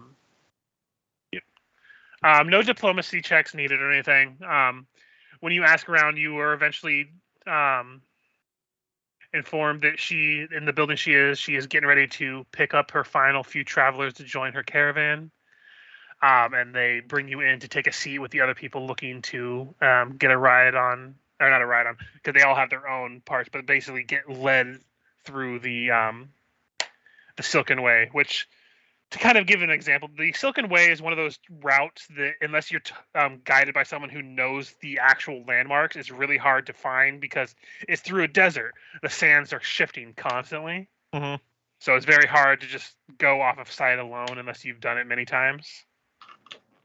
So that's why it's so important to have a guide. As you get in, you do see a table with an aged Taldan knight kind of individual. He's wearing a suit of armor, dented and tarnished, long handlebar mustache and chin beard that he kind of strokes as he's having a conversation with a couple other people. You see a man next to him that is of some kind of Suk descent. Simple gray turban that he's wearing, as well as a matching robes that are like very light gray. I know it ends with a K, but the way you pronounced it sounded like soup descent. I'm like, yes, the Western Minestrones. Yes. Zudor, you recognize the next man. The man you spoke to before, the water merchant, Hokama Pashket. Mm-hmm. But he does not next to recognize him me because I was in disguise. Yeah. Yep. Next to him is his slave boy Atmar. Mm-hmm. As you enter, they introduce themselves. There's Gaspar Dumer and his business partner Mahmoud. They are a pair of weapons traders that regularly deal weapons along the western length of the Silken Way. And then the man Mahmoud is his partner that a few years younger than Gaspar. And you come to find out as you talk to him, he's very prone to sudden explosions of hyperbole and feigned indignation if you claim something isn't up to snuff of what he's trying to like sell you or promote. Very much like, you trample on my honor if you think this is not worth the cost that I'm offering you. Which would then begin in a haggle match that very much indicative of like Middle Eastern culture of haggling. If you've ever seen it in like movies and popular Oh, yeah. fiction. Mhm. Still a real thing. Eventually, I had a history teacher in high school who went to Jerusalem, and people would get angry with him because he just bought for the stated price. oh yeah, they get really mad if you just want to pay the money they're asking Yeah. for. They want to haggle with you. Yes. I think it's actually is considered rude to not haggle. Yeah. Yeah. But yeah, eventually the woman does enter. Dark-skinned, very attractive woman with henna-streaked hair and green eyes that are kind of like highlighted by the fact that she has like a partial head wrap around the top of her head. Her garb, while traditional, is very luxurious fabrics, and the cut is very, best they can describe it as cosmopolitan, for more like a bigger city kind of luxury. You see several rings on her fingers.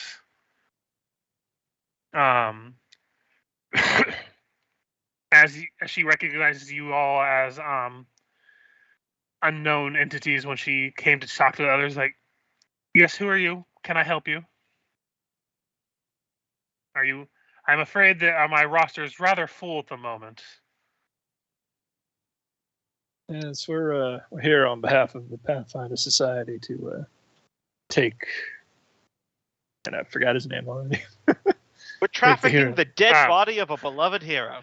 Targos Menkathir. I'll go ahead and copy and paste Take it. Into Targus's body to his desired final resting place. Oh yes, of course. Then I have. There's plenty of room on the caravan for you all. Then. That was easy. Yeah, it felt very easy as soon as you mentioned her whole display of like. Again, you could definitely tell she was getting ready to haggle with you.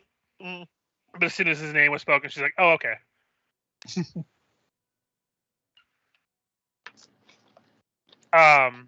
So, well, be ready to depart at the western gate the next dawn. If there are no questions for you, I will meet you all there, and we will begin our trek onto the Silken Road. Out of character, is this something we provide our own means of transportation? And We have I already. did inform you that you all have your own wagon and Right. provisions you will need to make the travel. Okay, I wasn't sure if we'd need a storage for the body, but that could probably just go in the wagon. Well, Stow him in the wagon next to the cheese. The quicker we get out of here, the better. I don't like the place. Not to worry, madam. Zudor is always on time.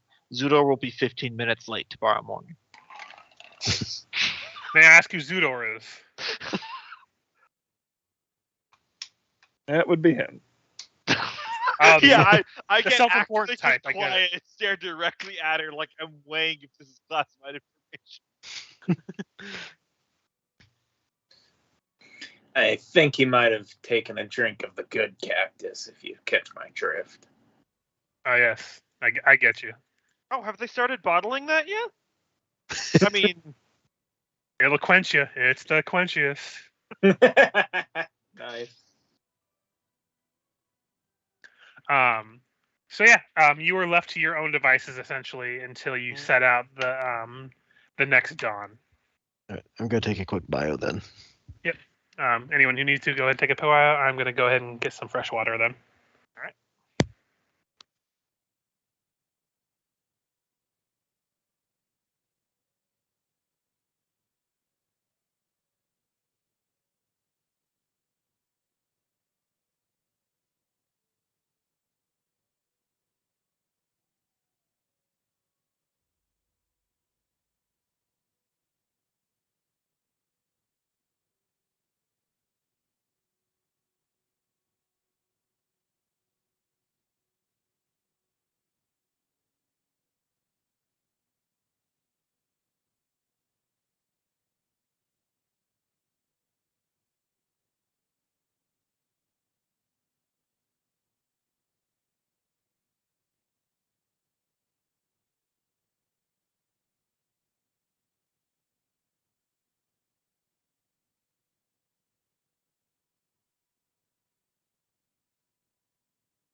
I'm back.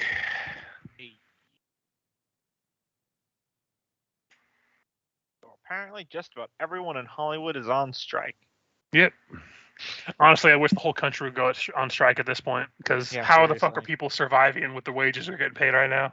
I know. The question is, or the answer is debt. Yep.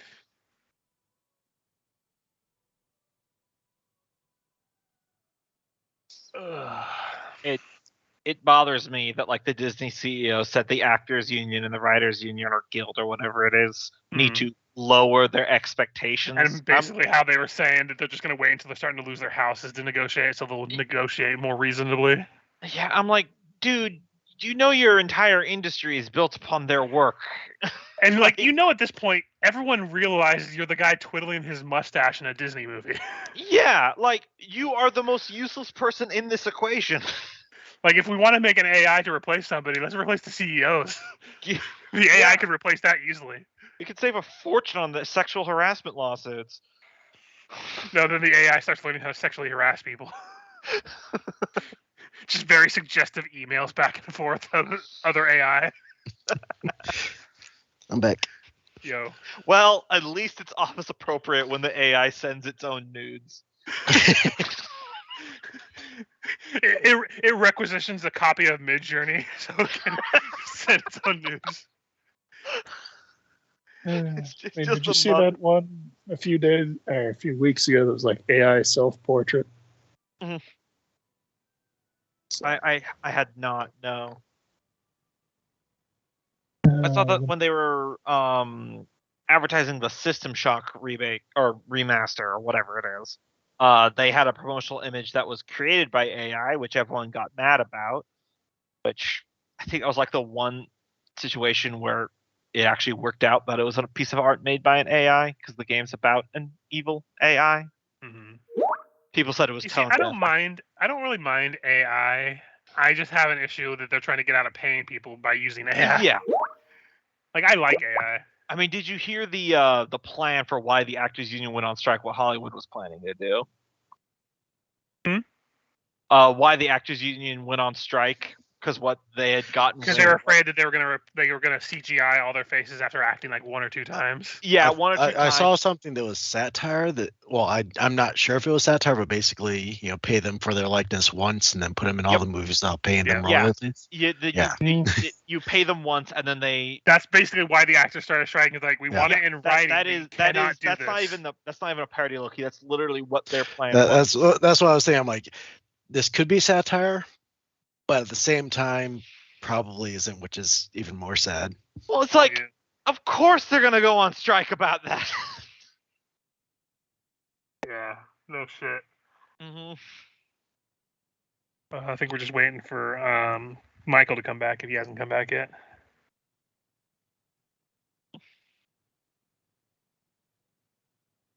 Yeah, like he's not back yet. But I will say, like I said, I think the whole country at this point should go on strike. But they're doing that thing where they're stringing people along with just enough to survive, but not enough to go hungry.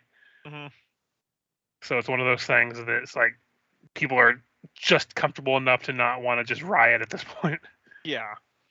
I'm back. Yo. I was telling someone in my family, I'm like, if all the retail workers in the country just didn't show up into work one day, this entire thing would come crashing down. Like, it would only take like 2 or 3 days for everything to shut down and everyone would be panicking like a motherfucker. Oh, yeah. God, I think you meant to say essential workers. Yeah. I think all the stuff with like labor right now is literally just like a generational thing. All the boomers got out of the workplace after COVID, And then they're just not adjusting for inflation at all, so it's like insane. And yeah, at the same time, workers now have more bargaining power because there are less of them, and people in positions because they've all retired. So some states are planning to lower the age necessary to start working. Let's just some of them already back. have done that. I know. It's like, what? I'm like, we're literally bringing back child labor. Does nobody see a problem with this? Anyway, I don't want to keep getting political because it gets me mad. Yeah, I know. I don't think some of that stuff is political when we're talking about not wanting to get paid starvation wages by corporate dickbags. I don't know. Yeah, like I've always told people, this is the last thing I'll say. I just want to be paid enough to survive with the wages. I don't want to be rich from working a fucking what is considered a minimum wage job, but you should be able to afford rent and fucking utilities. Oh with yeah, minimum wage. Otherwise, why the fuck are you working a minimum wage? yeah. As I like to say, I am one of those people that are fortunate enough to have beer tastes and beer pockets. So, I don't need much to be content. Yeah. Like, I just would like to be able to afford what the equivalent of rent in my area and food with like electrical and stuff. Mhm. Like, even if the amount wouldn't cover like internet, I could fucking cut out other stuff in order to afford something like that. I don't know. I'm more of a fan of the idea of universal basic income, but I know that's kind of a hard process to figure out for as big of a country as we are. But anyway. let's get back to trafficking this dead body across the desert. Yes. Tell us grim matters. If only we could do this for money in real life. Right. I mean, people are doing that. Mhm.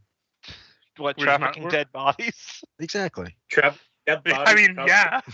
I meant the D&D part, but yeah, trafficking dead bodies is a lucrative business. I a mean, lot less taboo than trafficking live bodies. I mean, yeah. Just like the organ, the trafficker people are like, whoa, whoa, whoa. We're not part of those human trafficker scumbags.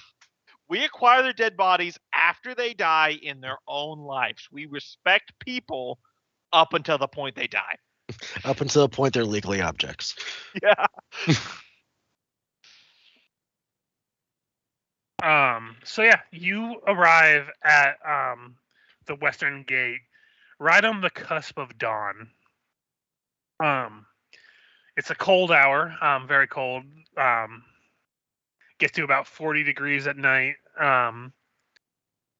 But it's best to travel during the mornings and the evening hours because during the height of the time it averages upwards of 100-degree weather, and it's just not beneficial to travel with your camels and everything during that time. Mhm.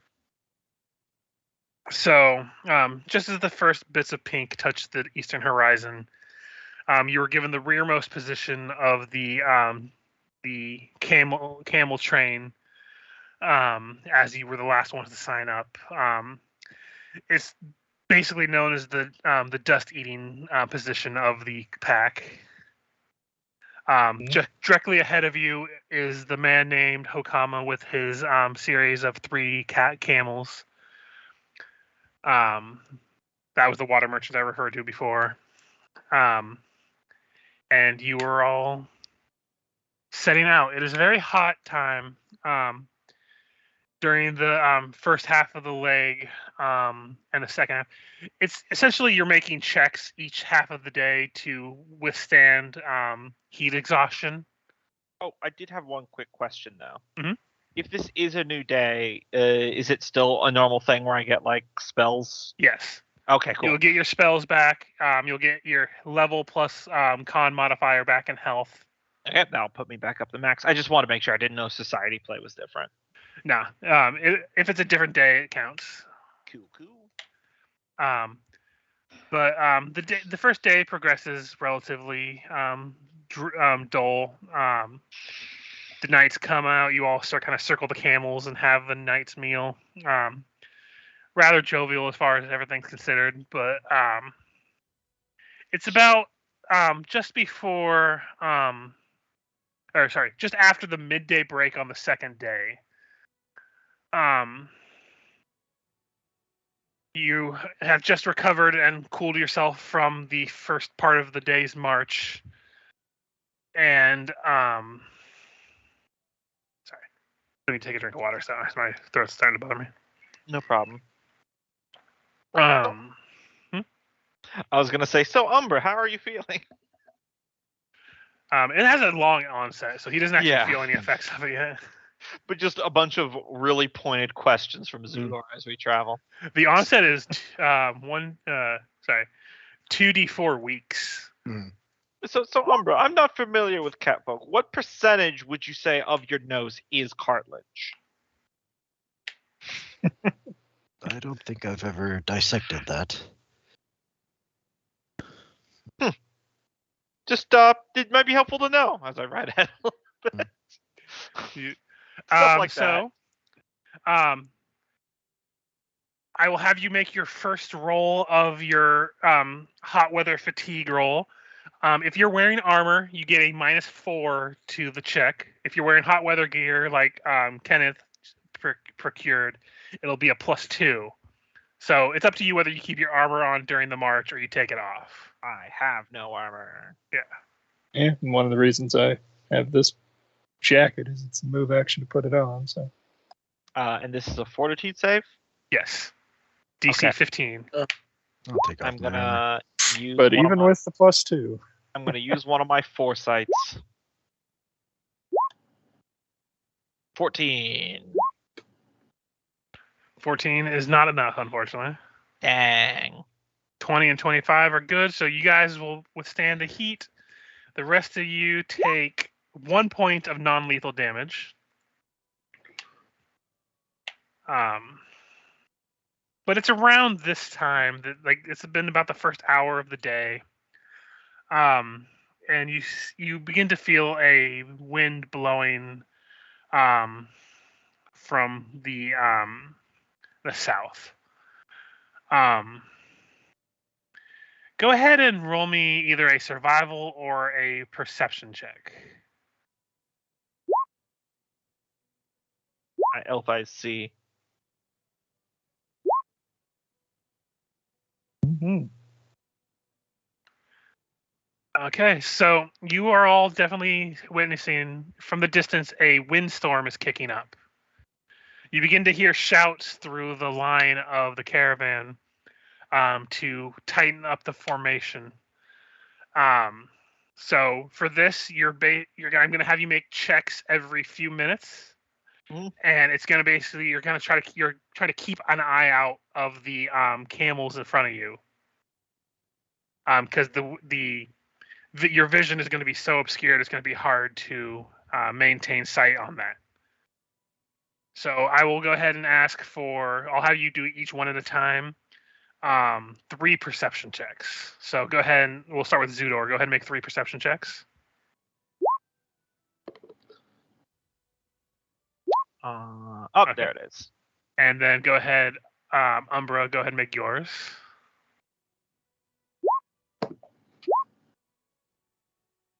Falder. All right. Damn. Losing Umbra. Alex? I think the leprosy has gotten into his eyes. My halfling. So I'm I will fully say anticipate losing my character at this point. I don't have a really good fortune at all. the net positive outweighs the net negative of these rolls, luckily. So during this whole roll, you are able to keep sight of the camels ahead of you. It is hard pressed. There are times where your vision is only maybe 2 feet in front of you. You're able to keep sight as you're traveling for the next hour. Before there begins to be a lull in the storm. You're beginning to have a better vision. Before you realize you're able to keep track of the camels ahead of you, but they were not able to keep track of the camels ahead of them. So currently it is just the group of you with the man ahead of you, Hokama, and his slave boy and his 2 attendees. You're able to draw near the water seller's camels during this lull. Before you hear a cry from the merchant's young slave as he points out into the bellowing sands where you see humanoid figures begin to approach. You see most of them are very small, wearing muffled, heavy robes. Though there are a few that are larger, wearing great helmets wrapped in, I don't know how you say this word, keffiyehs, like basically headscarves. Each faceplate has only a small eye slit to keep out the fury of the storm, and they all hold curved swords, and it is clear they're converging on your position. Curved throw on swords. I'm shield. Was that? I'm throwing on my armor jacket because it's just a move action, and then my shield's another move action. So Easy I enough to got do. these 12 See, seconds. I believe. Let me just quickly check here. Yeah, I'm gonna use one of my scrolls of mage armor. I use protection from evil. Yep, no worries. I'll let you go ahead and have that as a action for. It's not really a surprise round, but They don't look like they were with the caravan, do they? the creature's approaching you now. Does it seem like at the rate they're coming, I would have enough time to put on my armor, and then What? hide? How is it? Just a light armor or is it medium? It's light armor. Then yeah, that'll be no problem. Actually, it might be medium. Let me check really quick. If it's a medium, I will say you probably need at least one round in the initiative to finish donning it before the fight starts. Oh, in that case, if that's okay, instead of casting protection from evil, I'd like to put on my armor. I got That's fine. just laminar. It's light armor, so I'm gonna Okay. throw it. Lights Yeah. a minute. There's enough time for you guys to see this. I'm just letting it happen to make it easy. I would say full like heavy armor, there'd be no chance in hell you're getting it on before the fight starts. Medium, you would take at least a round, and then light, I'm just saying you can have it on before the fight starts. All right, and then I'm going to jump behind the cart that we've been lugging around and try to stealth. So that you guys don't actually have a cart. You've had 4 camels for yourself, and then 1 camel carrying the body. You weren't actually Yes. provided with a cart.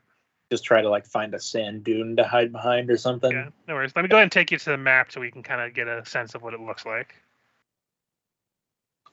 Oh, they be goblins. Mm-hmm. Um, I'm gonna just be at the back of the group. Thank you. I mean, they're all around you, so it's not really a back or a front right now.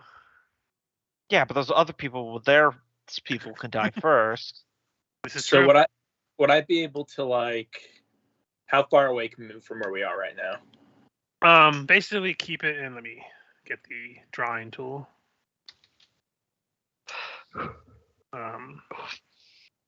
Basically keep it in this kind of square here.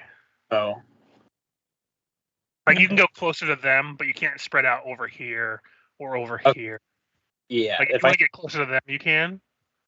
yeah, I'm going to try to duck behind these camels and people using my smaller stature, and I'm going to try to stealth using them as cover.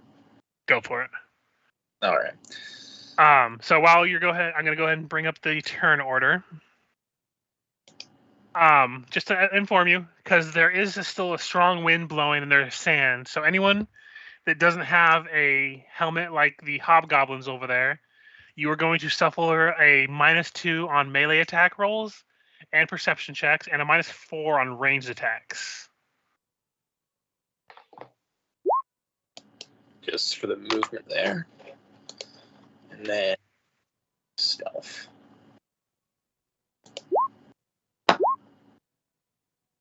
I'll give a D4 to Alex's initiative roll. Okay.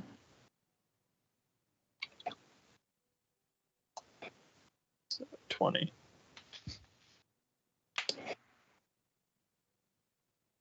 I'm not going to have the NPCs act in combat, but they're just there to kind of show what's going on. No, it's an escort quest where they walk faster than our walk, but slower than our run. Why do games keep doing that? I know, I Everyone hate that does so that. much. It's gotten better in recent years, Mm. you know, while everything else gets so much worse, but that's a separate story. How hard can it really be to set NPCs to walk at the same speed? Or maybe they adjust their movement speed to your movement speed. How about that? Anyway, I will go ahead and put on some combat jams. As you see in front of you, what looks to be about almost a dozen individuals encroaching on you. Faldrick, you are up first. I believe you said you wanted to roll stealth, so. Oh, I rolled it up there, but Where did we go? Oh, yeah, there, 15. Okay. Become one with the sand. Okay, so yeah, it is your turn then. Looking around, who is who at this group that I'm looking at? So this guy here and this lady here are basically just the ones that help with the riding of the camels and supplies. They're just the workers. This guy is the one in charge, and this is his slave boy that he has kind of shielding him from the enemy. All right. Do they have supplies on their camels or? Lots of water skins, lots of dowsing rods. Very much just water assortment goods. Okay. And each of the camels have basically the same thing on them? Yeah, these 3 camels have all the same thing. All right.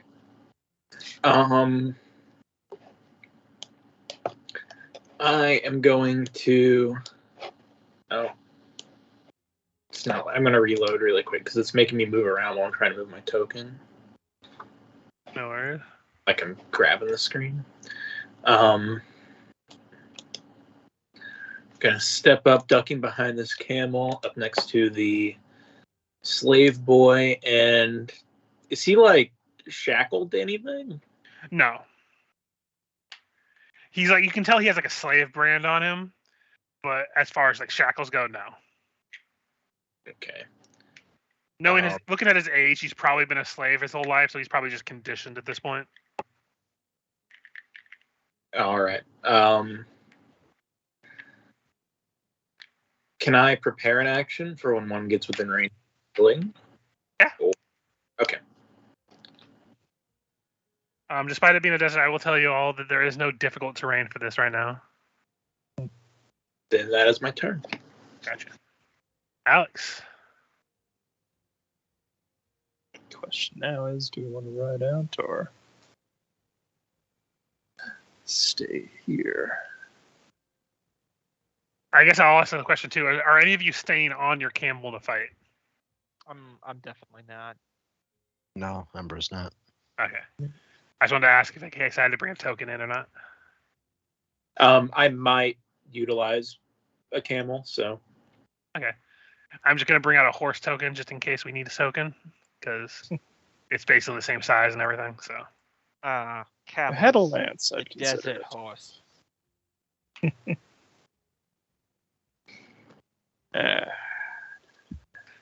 I mean, what is a camel but a majestic desert horse? It's a horse that got pooped out wrong. I thought that was the donkey. What's the range? I thought donkey was just like the Dollar Tree version of horse. 10 feet. The horse that we have at home. I guess I'll draw my longsword and just take defensive stance. Gotcha. Pull that up while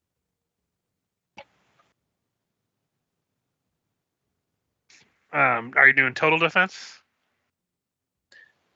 Yeah, it's not like anything's close enough. Okay, so that'll be a plus 40 your AC.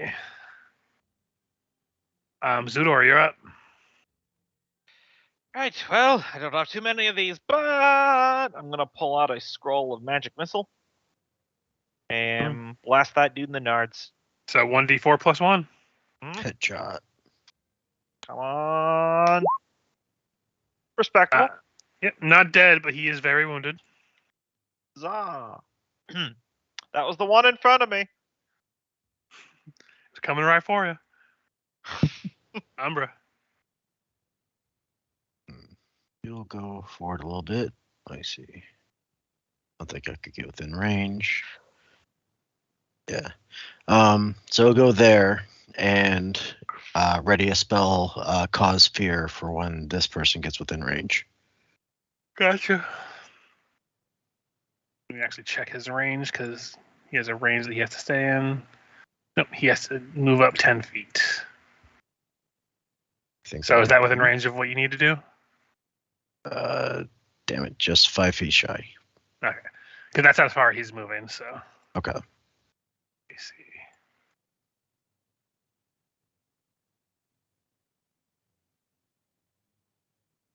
Well, it'll be 30 feet to here. That should be within range. Yep. This one's gonna move in to here. Yep. I'm not gonna attack. I'm not gonna roll the attack on the one for the NPCs, but there's gonna be an attack on Alex and an attack on Umbra. So first on Alex, 14, I believe, will miss you. Then on Umbra, will also miss you. Mhm. Goblin's gonna goblin. Goblet's gonna gobble. That one enter my range with the sling. Okay, go for it. It'll be considered flat-footed on him since he does not see you. Oh shit. Mm-hmm. He is up, but he is not the greatest. He's got a Well- rock where an eye was.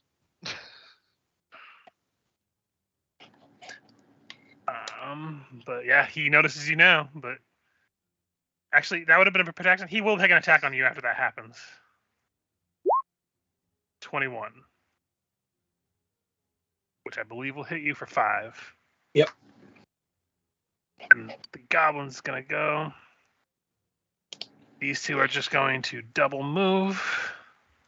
Is that a -4 for the short bow? Would that make a difference? Not to confirm or anything. No, he rolled really high. I Oh, mean, are for you the talking about short the bow. hobgoblins? Yeah, hobgoblin. The hobgoblins have helmets to make it so they don't have to take the penalties. Ah, okay. The goblins, however, do not, so they have penalties. I thought the range might have to do with the wind rather than the sight, but that makes sense. This one is gonna. These ones are all gonna charge Umbra. All right. The Plague one's- Bringer. It's gonna double move. Double move. I think I'll start dipping into anti-paladin.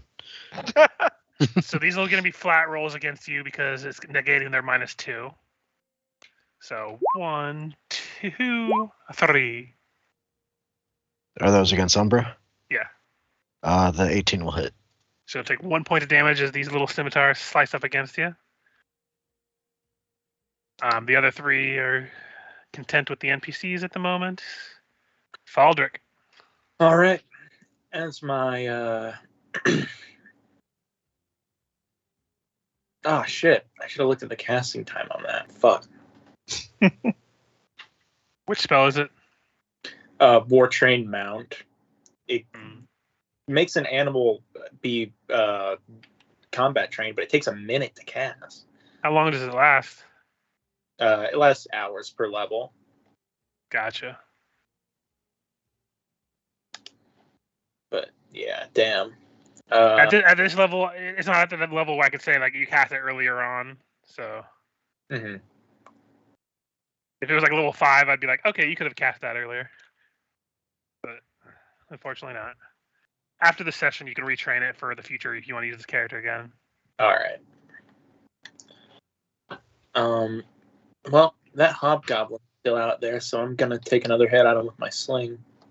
Go for it. Remember, these are at a -4 to hit since you have your vision obscured by the winds. All right. -4. Unfortunately, is that already calculating the -4? Yeah, I put the -4 in Okay, then that does hit. for 4 bludgeoning. Okay, that hobgoblin is down. Mhm. Dunk. Okay, heading over to Alex. There's some goblins in your path. Total defense off, but I will switch over to fight defensively.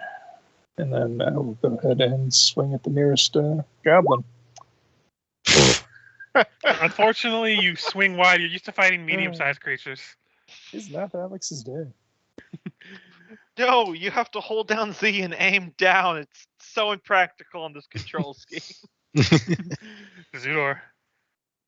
I realized I had expeditious with the digging spell. I forgot what it was called. But I did not have it prepared. Shame. In a desert, that would have been a really fun spell cast. Mm-hmm. Well, what you gonna do? I'll tell you what I'm gonna do. I'm gonna cast Grease right there. Ooh, grease. That's always a fun spell. It's a reflex save on their part, right? I believe so. Yeah, reflex save or fall, DC 15. So 1, 2, 3. The one over here succeeds. The other ones are all prone. I'm trying to wrap my head around the notion of making sand slippery. It's magic. Quiet head voices. If you have any fire, I'd recommend using that. Speaking of I do which- still allow the homebrew fire grease rule. Okay, now I'm done. Umbra. All right. Time for some fisticuffs. Doing claw attacks. I guarantee these ones do not have leprosy yet. Right. Yeah. We'll change that. So target this one with both, Yep. and if by some If odd it chance the falls, first one kills, he'll down. go to the next. Yep. First one will hit, second will miss. He is still up, however. All right. Then I'll 5-foot step back a little bit. Gotcha. 5 foot. Actually, no, he's just gonna move into here. This one's gonna move into here. The one near Umbra is gonna take an attack on Zudor. 17 to hit. That will hit. So you'll take 2 points of short bow damage as the other one's gonna fire at Alex again. Which will miss him. That is their turn. Goblins are gonna go. Goblin's gonna gobble. These 3 are all gonna go up and take some swings. A 1, 2, a 3. No crit confirms, but you will take Thankfully. 3 points of damage. Or no, sorry, 5 points of damage altogether. Yep. As these things dogpile and start stabbing at your ankles, biting your kneecaps. All around bad time. By this time, 2 of these goblins have gone down, but in the process, one of his workers has died. Oh no, she was so essential. Also, are these prone ones going to stand up and get attacked by Alex? Yeah, they're the 2 ones that are prone are going to stand up, so one of them will get an attack from Alex. That'll hit and kill that one. I'm helping. That one is just going to double move to get out of the grease. This one is just going to move out of the grease because he didn't fail a save. And he's going to just take a swing at Alex. Oh, he actually connects. Yeah. I don't know how, because I've been rolling natural 20s up the ass today. But does not confirm. So 3 points of damage to you, as that is all the goblins. Well, one other, but he's still attacking the NPCs. All right. I'm going to push a camel to perform a trick that it doesn't know Gotcha. with my handle animal, and that won't do it. It's like a 22. Gotcha. I mean, it's a good attempt. You have a +6, so just bad roll. But I don't think that's a standard action. Let me see. I want to say handle animals and move. Yeah, I think it is. But it doesn't say on the skill page. I know when you're using it, when you're trying to have a mounted fighting build, you have to use your move action to do it. So I'll just say it's a move action. All right. And either way, I'm going to cast Magic Fang on it. Gotcha.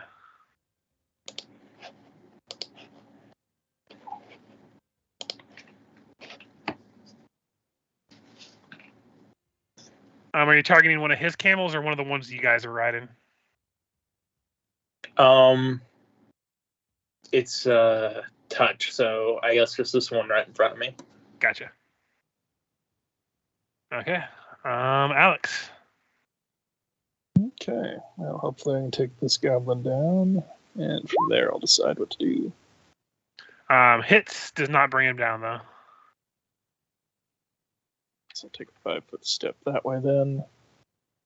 Got nothing for a move action, so. No worries. Zudor. I'm going to Ray of Frost this one running away. I know this will have a -4 penalty to it, not factored in, but it is ranged touch, so. Oh! That also confirms the crit. So Woo! Let me see how much damage Ray of Frost 1d3 times 2. I will guarantee minimum damage will kill this thing. Behold! My awesome power! Hey, this is the one you magic missiled before. Woo! So 2 damage was enough to finish it off. I like to imagine that I just hit him in the knee and he trips and he falls on his own sword. Cannon. I knew that would happen. Are you moving anywhere or you stand put? I'm a very powerful wizard. I'm going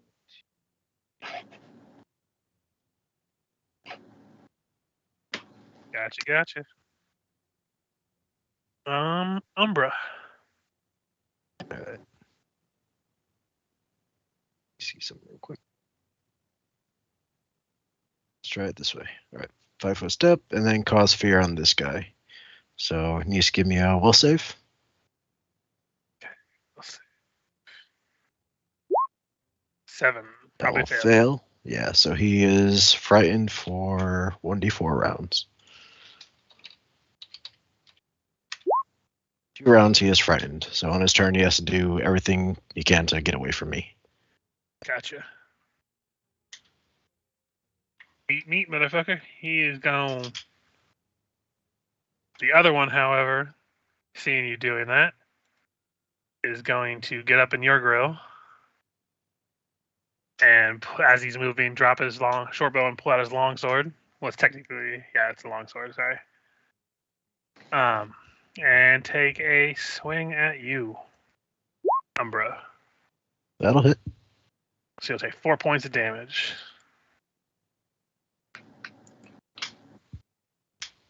As the goblins are going to... Let's see, this one is going to go up to here. This one's going to flank with the hobgoblin. This one's just going to go here. So first the one on Zudor. Will hit again. Yep, that will hit. I am going to immediate action cast what's it called? Windy Escape gives me DR10 magic. Okay, so you'll take no damage from that. This one will be actually, hold on. That hobgoblin swing would it would have missed if no, he did. I'm sorry, I was thinking hobgoblins still have the helmets. So, Yeah. So okay, this one will be at the normal roll because he's flanking. Mhm. That'll miss you. This one will be at a -2, so that'll miss you as well. Faldrick. Once again, I'm going to try and get this animal to start fighting. There's only one goblin left. Just bunk it. No. I know. I'm just having fun. Come on. Are you trying to get it to do the attack command? Yeah, so it's a DC 22. If it doesn't... roll me a sense motive, just for funsies. All right.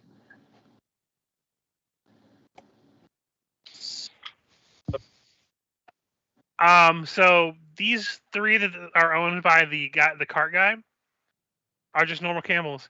But you notice the conditioning of the ones you've been riding. You were given war-trained camels as your guys' mounts. So that'll be easier for you to accomplish things with them. Well, yeah, it's a hell of a lot easier. So I guess I'm just going to do another handle animal as a double move. And command one of the war-trained ones to attack. If that's all right. Yeah, that's fine. Which, if it's trained, it's easier. Let me see. Attack. Still says DC 20. Yeah, I think it still is a DC 20, but it's still 2 less.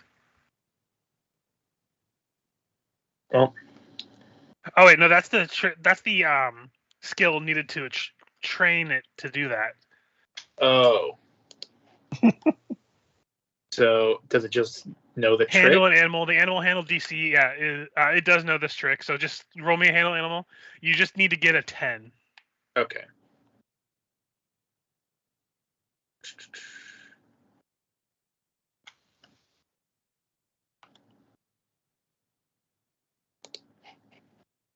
Oh yeah. So it's gonna come over here stomping. Let's see if camels have a stat sheet. They do. They don't come stomping. They come biting. D20 plus 4. Oh shit! It confirms. Bites the goblin's head off. So that is 1d4 plus 6 times 2. Mm-hmm. I've never seen a camel stand up and tear a goblin in half. So it just bites the goblin's head clean off and spits it back out. So yeah, that camel just roughed up that goblin. I just gotta say, Richard, this is the most nat 20s I've ever seen you roll in one session. I know. Why did it have to be a this? You want to know why? Remember all the natural ones I rolled last week? Yep. Oh yes, the universe is balancing out.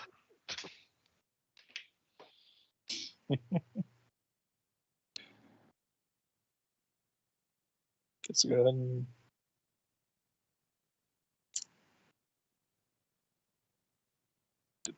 well, they had cleave. Oh well. Yeah, I'll just take a swing at that goblin again. -2. You Take that miss no matter what. Camel, attack. Mm-hmm. camel, I choose you. See, I was thinking I'd kill that goblin, challenge the hobgoblin, and then start tearing into him. But no. He's a stubborn bastard, clinging to life like that. How dare you cling to life? And then I will magic missile this goblin here. Do it. Come on. Show me it. Dang. That's enough to finish that one off. Woo! That one was already hurt previously by Alex. So. Single sizzling beam shoots through its fucking forehead, drops it. I'm running out of scrolls, you know. Umbra. 2 claw attacks against this one. Yep.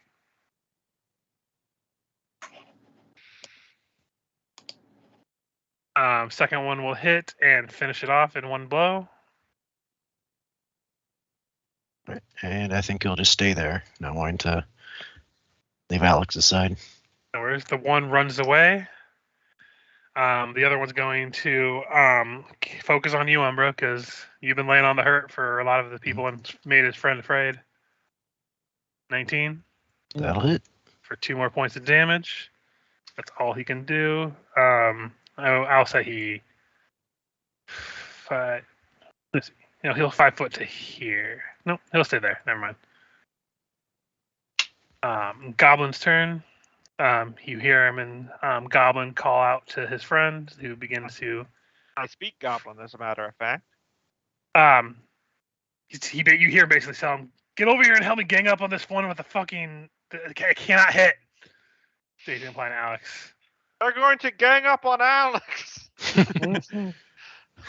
So this will make it a net neutral for the scimitar attack. So 7 will miss. The other one's flanking against Umbra. This will be just the normal roll. We'll miss. Yep. Thaldrick. All right. Handle animal to get it to attack this goblin over here. Go for now you're the one being flanked. it. He's Easy got enough. a taste for goblin blood. That'll hit again. 10 more damage. Most dangerous party member, Camel. That +6 is pretty brutal. Jesus. Herd animals at low levels are fucking nasty, I'll tell you. Like, have you ever seen a horse's stats? That'll destroy a level 1 character. Oh yeah, it's like the most Yeah. powerful part of a default cavalier. I made an animal domain inquisitor, but you don't really get to summon anything until at least 3rd level. So Yeah. And then you yeah, got around here. Alex. Mm-hmm. So swift action to challenge the dude. I'll take a 5-foot step down here as if trying to cut him off between him and Umbra, and then take my swing. God damn it. Still not a hit, unfortunately. That would have been fucking good damage, too. Yeah. It's a little late in the session, and you have more going on. But keep in mind, you do have 1 hero point whenever we Yeah, I do was this. thinking. But If you want to save it for later, that's fine, because this obviously isn't the penultimate part of the. I Thing, didn't but- know that. Any chance? Nah, that's too late to have used that for my. Nope, leprosy sticks. Yep. Yep, leprosy is nope, the that's character fair. right now. Yep. Zudor. It's not like it's my primary casting stat or anything like that. Just pray to Papa Nurgle.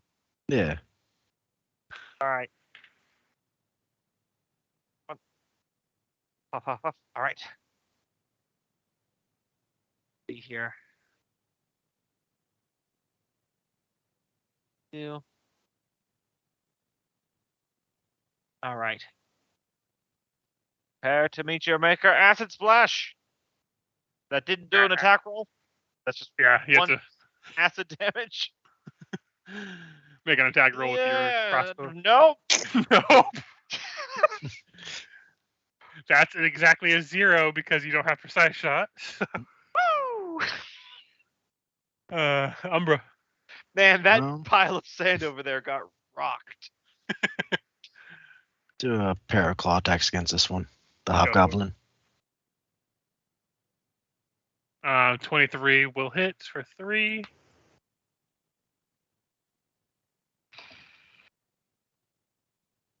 He is still up. actually, I guess I can't challenge him unless no one else is threatening. So. He's gonna focus on Alex because he has flanking, so this will be a +2. Nope. Goblin's going to attack Alex as well. -2 to this, but that's a natural 20. Oh no, that's a natural 19. So that would be a 19 to hit Alex. 20 AC. So that'll miss. Gonna handle animal again?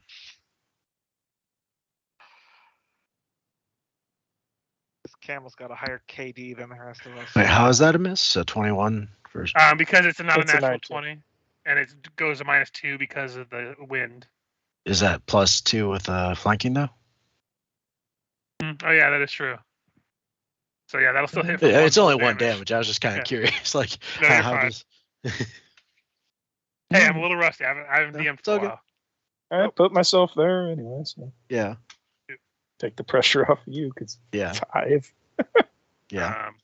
Go ahead and roll. Yep, hits the thing. This was a D4 +6, so 7 points of damage. The hobgoblin's still up. Freaking camel's devastating.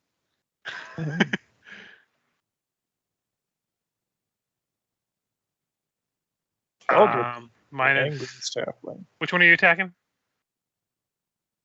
Okay, that'll miss. If you're saying You're anything like muted, that- Michael. If you're talking, by Yeah. the way. The -4 is already applied to that. Oh, the roll. -4 is already applied, so that does hit. So he is just barely alive. And that is my turn. Alex. Once more onto the fray.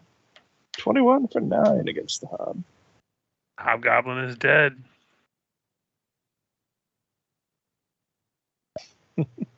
Zudor. All right. One more time.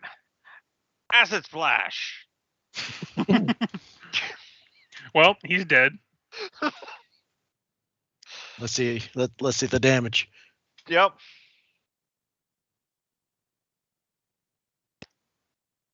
Yep, he's definitely dead. Mm-hmm. Yes, powerful wizard. With everything else fought back, the one that was afraid is now running for his life after the rest of everything is dead. As you are now. He got over the spell, but then he turned around to see a camel mounting all the heads on sticks, and then he kept running. I think the camel's got a taste for it. Yeah, so Camel got VIP for this encounter. Just that victory scream from Overwatch, where it's like the player of the game is just a camel just standing there in the center of the screen.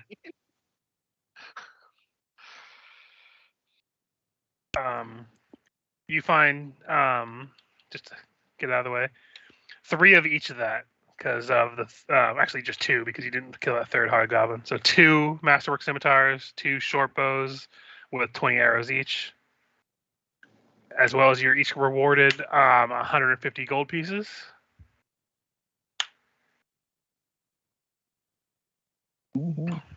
And by this fella up here. I think that's just like what you get awarded at the end of the session. So you can just tack it on now because it's basically what the society awards you for accomplishing things. I just give it out at the end of each act, so that way we can not have to worry about calculating it all at the end. But yeah, as the fighting subsides, the older man, Hokama, comes up to you all. He's like, "Oh, thank goodness you were here. What were the brigands doing here? Did you happen to find sight of any of the rest of the caravan?" Yeah, we were keeping watch on you. I pick up one of the helmets from the bugbear. Yeah, there is 2 of those. So if there's any wind or vision obscuring, that does help a lot. Hopefully, next chance we get, I can scrub it out with sand, get some of the stink out.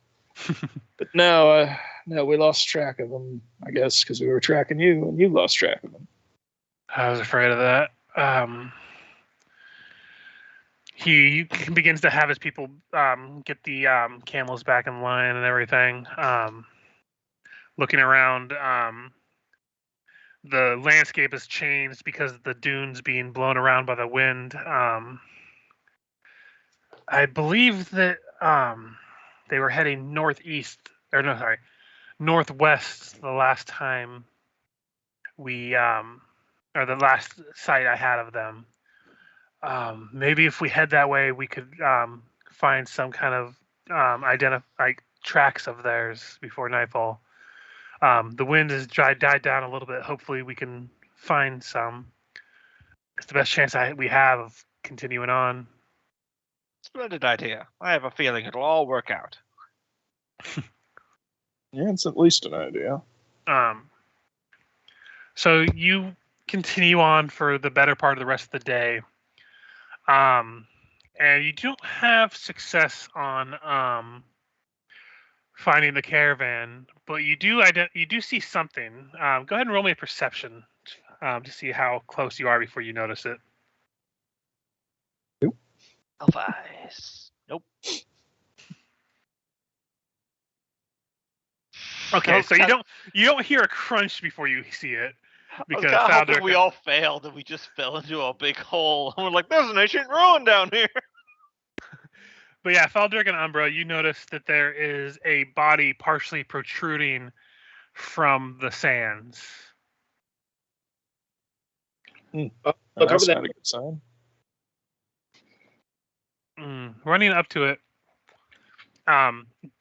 some jackals have obviously been at it that have been eating pieces of it, but it's relatively fresh, and you do recognize a purple fez as well as a Kathir vest that the partner of the man known as Gaspar Dumer had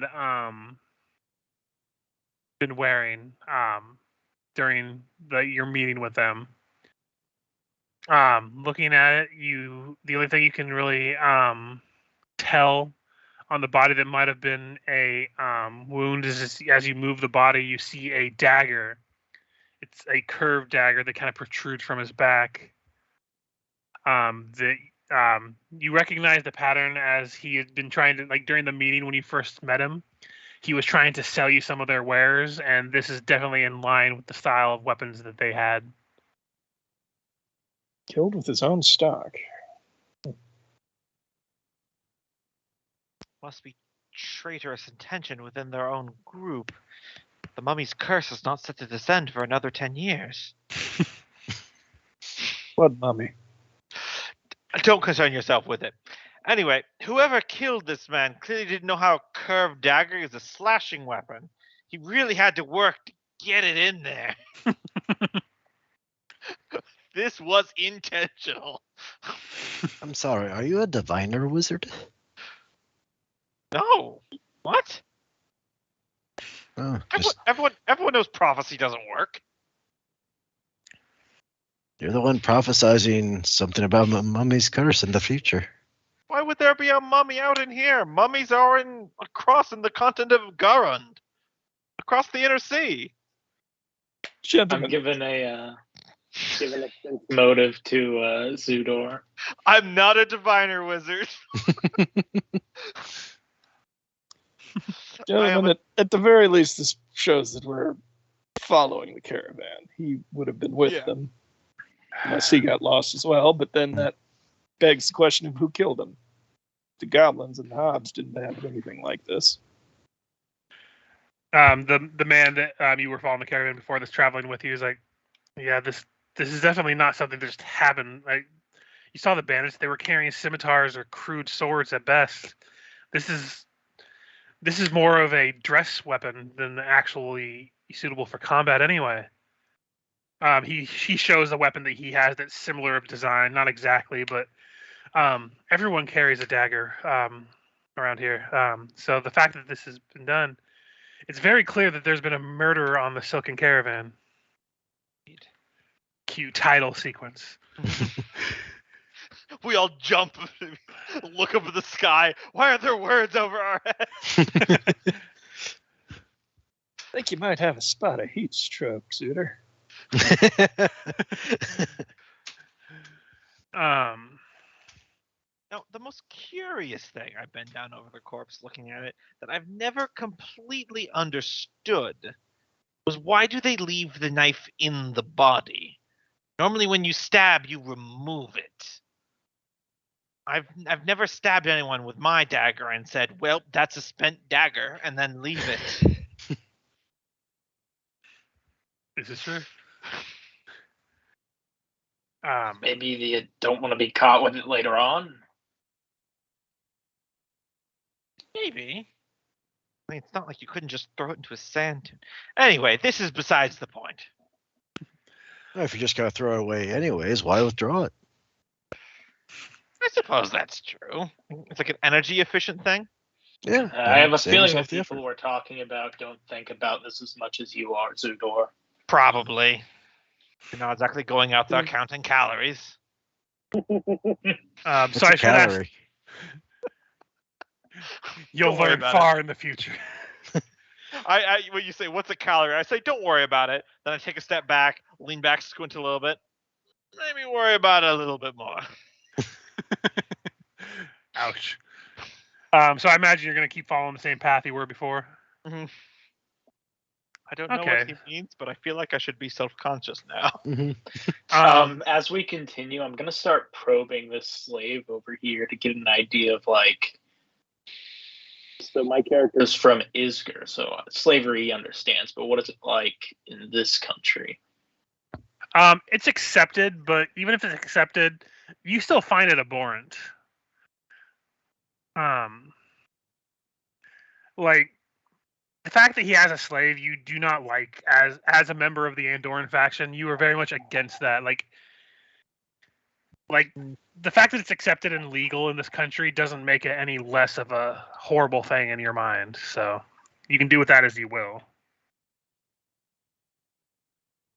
Like there's always like, and being this as a country, you're always able to like buy him if you wish to try and just set him free after you buy him if you wanted. You always have the options of like basically just taking from him and threatening him to keep quiet about it. You can do whatever you want if you want to try to free the slave. That'd be like a decision you guys would have to make since you're Andorran and yourselves. Because that is very like antithetical to the Andorran faction as a whole. Oh yeah, they big time hate slavery. Indeed. Maybe start whispering about it to the other party members outside of earshot of Mr. Slavehaver, Mick, evil douchebag. You keep swapping to muffled. Okay, second.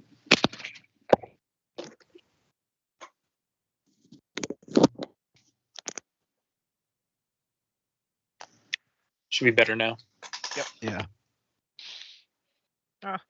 I would recommend you never visit Geb, my good sir. Never heard of It's it. a bit late to demand the lad's freedom for our help, but he's stuck out here as much as we are, and we're better armed. They eat the slaves in Geb. I'm aware. I was telling the Some of the- halfling. What do you think about all this, Umbra? I mean, accidents happen in the desert all the time.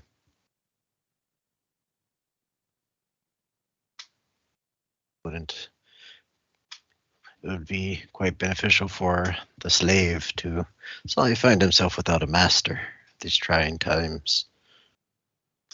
I don't want to resort to violence if we don't have to. We have him outnumbered. Also, as much as it is abhorrent to me to be the voice of reason in that discussion, perhaps plotting the death of one of our closest allies in the middle of the fucking desert, as the kids say, is not a smart idea. That is how you say throwing the baby out with the bathwater. To be clear, the bathwater in this case is slavery. And the baby is the guy with the slave. A child who will report you to the cops. Right, the guards. Yes. Diction. In either case, we're not really in any position to help the lad afterwards.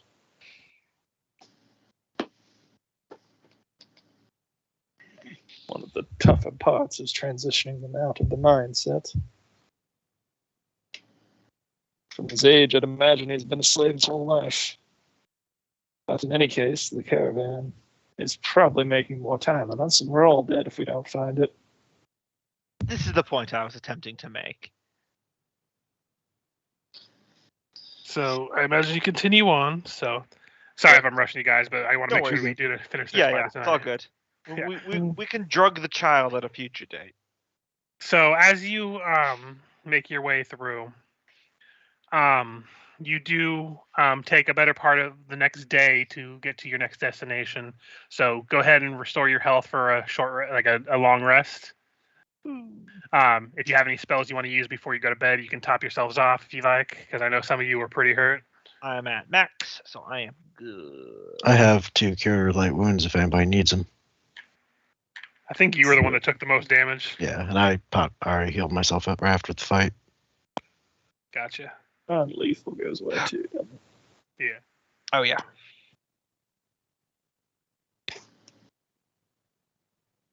course, it's the opposite problem in the desert at night. But we can build a fire out of all of the sand. So it's a little early into the morning before you begin to catch sight of what are known as the Zhao Mountains near the river of Shatal Kadir, I think is how you say it. It's near the Kadiran hinterlands all the way to, it flows through the Kadiran hinterlands all the way to Kathir itself. And you know that the guy informs you, like, the Silken Way does pass through the Zhao Mountains somewhere near the river. So we should be able to make our way, if we can make our way past here. This is good news. We're on the right path. See, as I said, it all works out. You make your way through the mountain pass, and now the shade from the mountain itself is actually providing you with some cool, refreshing air. So you no longer have to make the saves each time, every hour and stuff to rest. It's towards the end of the day, during this day, that you come across what looks like an abandoned shrine. Um, Looking at it, you follow the canyon. The mountain opens onto a wider vale and should connect to the main route of the Silken Way, not many miles ahead. However, your attention is pulled to the site on the wall of the mountain valley. Occupies a massive monument. It's a natural red and brown veined strata of rock that has been sculpted into a gargantuan idol depicting a man seated in the lotus position with a tall pointed crown on his head. You can see through the years, a lot of the features have been worn smooth, and there are cave openings where the mouth should be and eye should be, as well as an entrance on the bottom. Anyone who wants to can roll a knowledge religion if you like. I don't have a good track record, but I will. Yeah. That's what I thought. Yeah. I'll give it a shot. No one can roll above a 12 with religion in this game, I noticed. Apparently. It's I fine. don't have a But train, it's a god of some kind you're not quite sure of, but you're able to crash in there for the night. It has a small stone block altar that made up some kind of altar that has now been maintained with a bird's nest on top of it. The shrine itself is in rather disrepair, but it doesn't seem to be like desecrated or anything. I would like you to all to go ahead and roll me a perception, though, as you're staying here for the night. This is actually on the route. There's those elf eyes.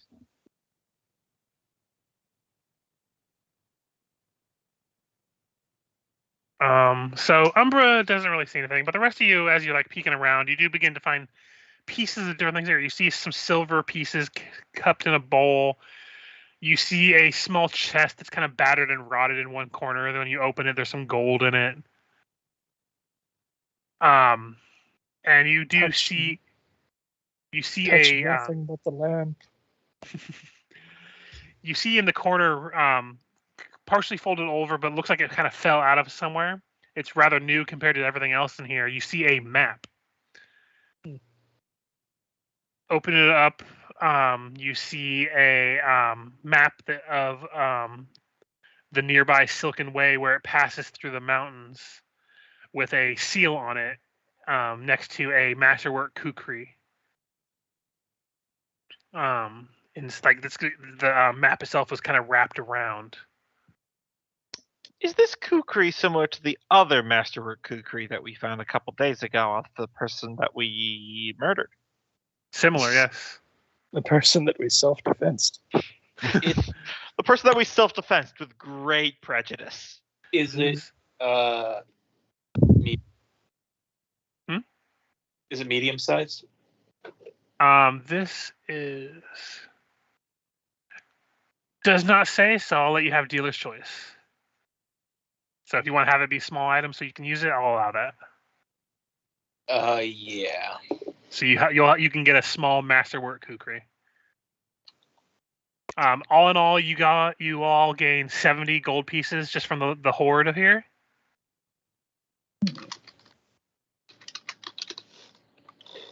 Is that our bandit camp or part of that evil religion? I will tell you, depending on how long the session goes, this is one of those optional fights they include. You could have wound up fighting harpies here. But I'm not going to have you fight them since it makes it unnecessary for the session to end on a cohesive time. Mm-hmm. So it's just how that works. Can we work out where we are on the map from where we need to be? Yes, you can probably get to where you're the destination within a couple hours the next morning, so you can probably get to the crossing relatively soon.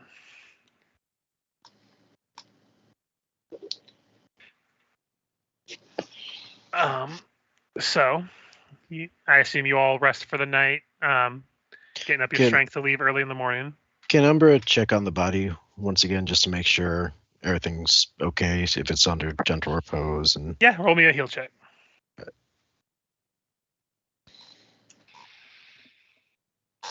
Looks fine. Doesn't look like it's decaying of any kind. okay. It's still like very wrapped up, so you have to just unroll, wrap a little bit, and check. But nothing seems wrong with it. Okay. Umbra, how are your extremities faring? Umbra will kind of go up to him and kind of put his arm, like just kind of, put his arm around his shoulder. Mhm. I don't know. I've been feeling all right, but you're really asking quite a bit. Is there something I should be worried about? You still have some leper under your fingernails. Umbro, kind of curls his arm around. So, again, the arm that's over your shoulder is now kind of almost in front of your face as he's kind of, clean out his nails in front of your face. Like, Completely unfazed by this. so I do. All right. I'll see if I could take care of that. Concerned for your health, friend. I get it. If you could do anything to help other than be concerned, that would be greatly appreciated. I am a wizard, not a cleric.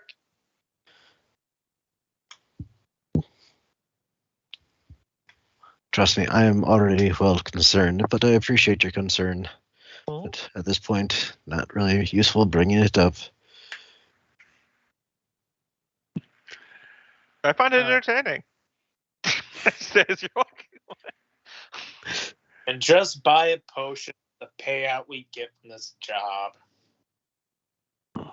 So, the next morning arises. I imagine you all decide to set out as soon as possible. Mhm. So it's still just shy of sunrise as you depart. It's rather cold, but you know the bearings you're heading towards.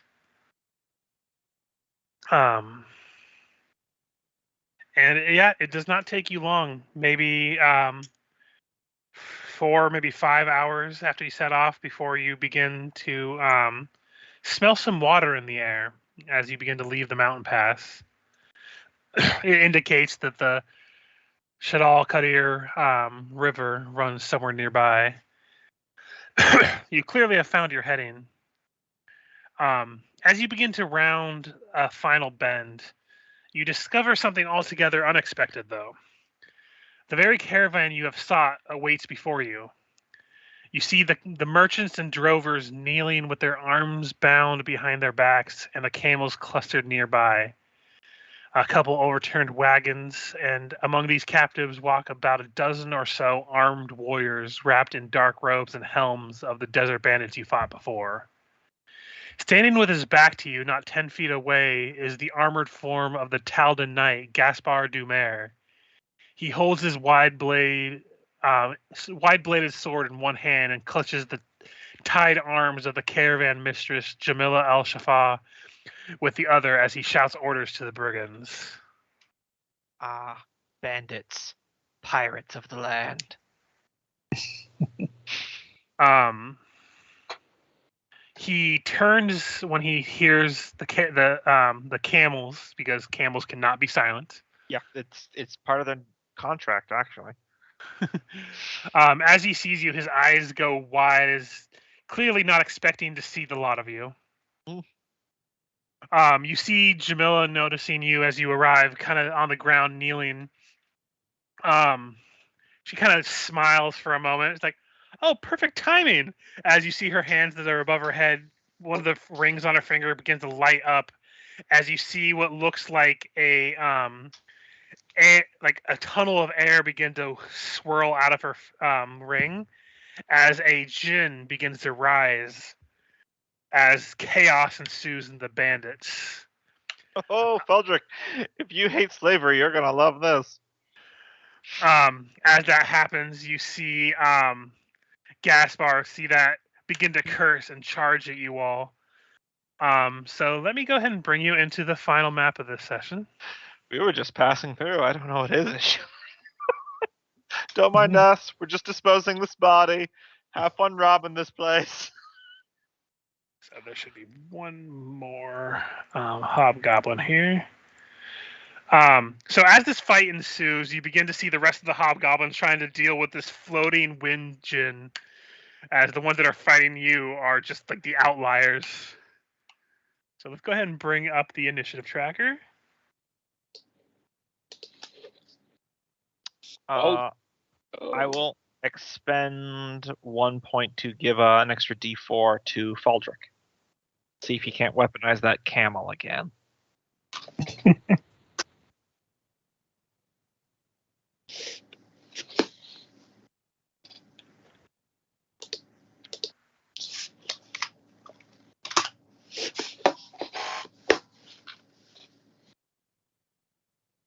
I should fix a couple things real quick.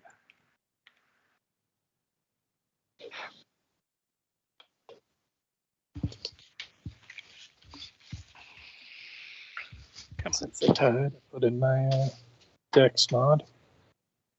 Also, like thematically, how I'm giving people a D4 on their initiative is I'm literally just telling them where they need to stand just seconds before it happens. Because I've seen it all before. Got a very analytical mind, Zudor. Elf eyes, you know what they say. That was not a statement, it was a question. Do you know what they say? No. Okay. We're on the same page then. But I think it might be racist. Oh, I'm going to cast Magic Fang on Camel. As I said, weaponize that camel, bro. And animal. To get it to attack this guy up here.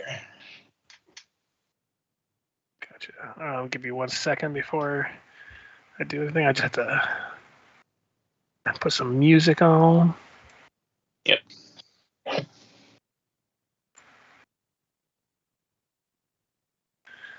Okay, let me bring out a token for the camel.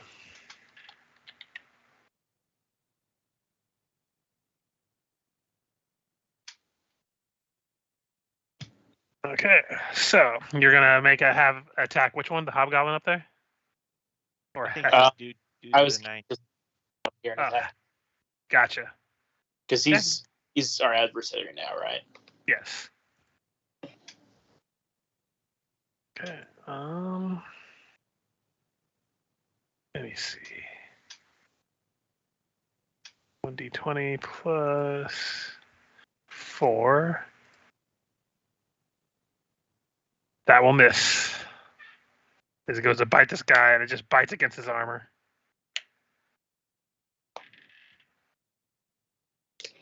Next up is Zudor.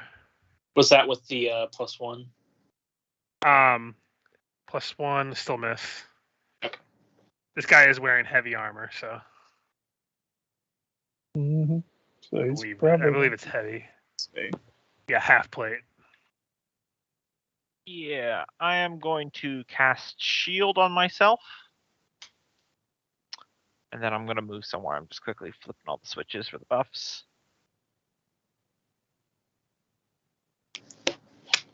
Then not on camel. And just hop over here real quick. All right. Good to go. Gotcha. Not that was your turn, correct? Yep. Okay, Cast the thank spell and moved. All right. Umbra. Umbra will look at him and order him fall and grovel as he uses command. Okay. Let me see. This will save is +3. Grovel before your dromedary lord. That's a failure. DC 15. And this is command, so he has just to fall prone.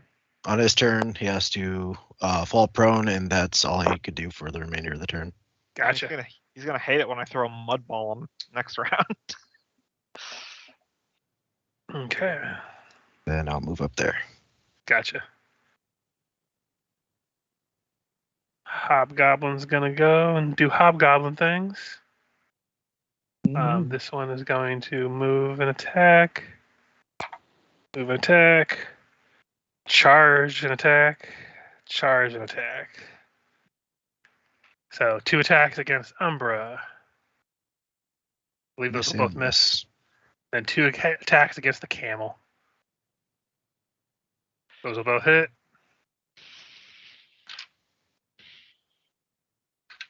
Camel's still up though. Alex. Mm-hmm.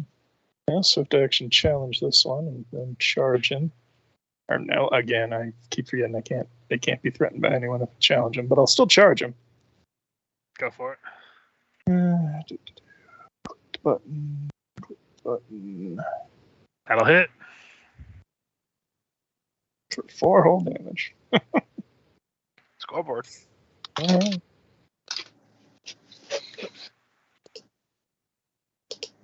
And then he falls to his knees and grovels for the turn. It's just one turn, right? Yeah. Gotcha. Baldur. All right, I'm going to handle animal the horse to get it to attack this guy down here by Alex.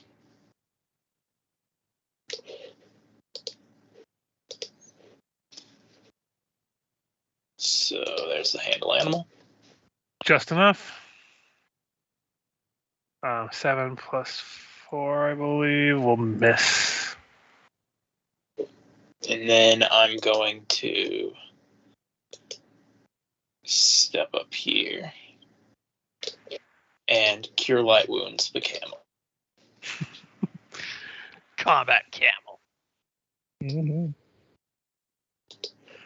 Camel's back up to full. I shall dub ye chamomile. Haha.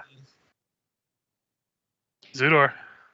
All right, let's look at my spell list. And really, he seems more like a Greg. I'm old Greg. All right. Here's what I'm going to do. I am going to use that ability that lets me roll a d20 at the start of my turn and bank it for this entire turn. That's an 8. So probably won't make a difference too much. Can you use it on ally or enemies rolls too, or is it just allies? Or No, your that's rolls? a 5th edition divination wizard thing. Gotcha. It's just for me. But I will then there should put me in range of pretty much everyone. God, I wish I had a fireball, but I'm not that level of a wizard. Take everybody out. Scorched earth. No witnesses. Instead, Select a I fireball. am going to. You know what? Hell with it. Light crossbow. This one. We'll see what happens. I could use the 8, so that becomes an 11. Still miss. Oh darn! Who would have thought? All right, that's my turn. Yeah. It's situations like this that Rich really enjoyed having selective fireball. As this fight's going on, in the distance, you see a couple hobgoblins get thrown about 50 feet in the air by this wind djinn, and you just hear the Wilhelm scream in the distance. So as I was explaining, Faldrick, the culture in this area has a long-standing history of enslaving djinn from the elemental plane. I don't understand the last few words you said, but okay. Umbra, what you doing? Looming over the ringleader, Umbra will say, "So, did you just time this when dear friend Hargos has passed, or did you expedite it?" And then he would start two-handed slashing, trying to basically force a confession out of him if there is guilt there. It's a monologue. +4 to these since he's prone.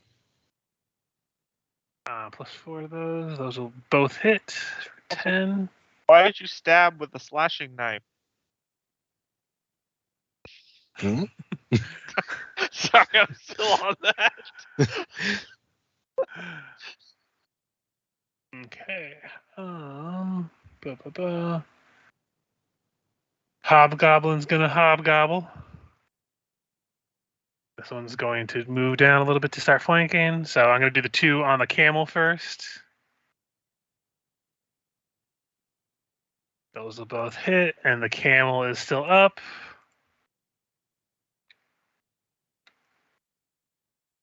The other two are going to attack Umbra. The first one's going to have a +2 to hit. So that'll be a 17 to hit you. That'll hit. 7 points. And this one's just a normal roll, which will also hit for 2. That's them. Alex. Mm-hmm. More bodies get flown around. One of the Hobgoblin swords just kind of impales itself 20 feet away from you guys in the sand.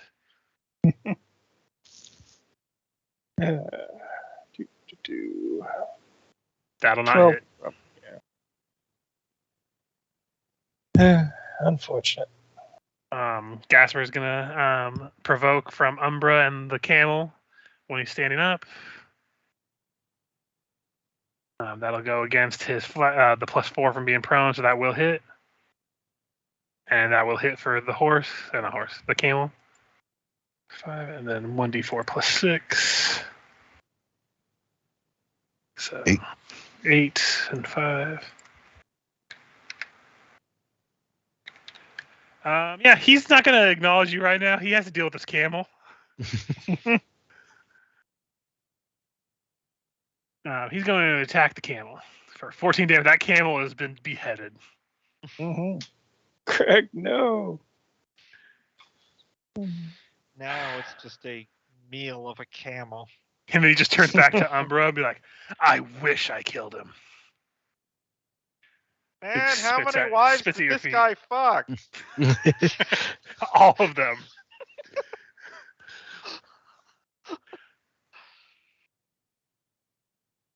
So I'd like to note that would be a serious threatening hit to me, so the cleric might want to get away from him. Bad news is he's surrounded. Mhm. Michael, if you're muted, I can't hear you. Also, I adjusted the health because I forgot he had Magic Fang on, so he took extra damage from that. All right. So how many more camels do we have? I will say that if you want to call the camel with your move action, one of them will be able to come by next turn. But you have to basically wait a turn before he shows up. Just because it's going to get silly at that point. Weaponize the camels. All right. Technically, this guy, I should be good to hit him from range. Oh yeah, no penalties for hitting that guy. Okay. Yep. Slinging it. Sling and a miss. Zudor. Wait, that was with a -4, I think. Just keep in mind, guys, you will have hero points if you need to use them for this fight. Because Do we still have the -4 from the terrain? no, Okay, that was just for that fight. that was with a minus. Yeah, it still would have missed at the 10. So My turn? Yep. Reach into my coat, pull another skull, grumble on my breath. Damn it. These are expensive at this current time period, and I use a scroll of break on this dude's bastard sword. So, guy it won't be performs- your DC though. It'll be No, it would be lower. I was just putting that for the spell. Wouldn't be too far off, though. I have to look up scroll DCs. It's minimum for its spell level, unless you have shenanigans like Hoosh did. So 11 for a first level spell. Yeah, it's worth a shot. If it breaks his sword, it's going to be really good. Let's see. I believe if he's wielding it, it goes off of his fortitude, right? Correct. If it was unattended, it would just be destroyed. Yeah, well, it was worth a shot, guys. Yeah, for sure. No, that would have made him like completely helpless, honestly. Mm-hmm. Oh, broken is just like a -2. Yeah. Still. Still. Yeah, definitely a difference. Mm. Because I think it's to -2 to attack and damage. I feel like they should have called it damaged instead of broken. To be fair, that's just me. I think they changed that. They probably did. Anyway, Umbra, Right, you're surrounded. I'll go 5-foot step there, and trying to. Yeah, I think he'll risk taking damage and just cast non-defensively to Cure Light Wounds himself. Gotcha. The Hobgoblin So- will get an attack on you. That'll 14, miss. I miss, yeah.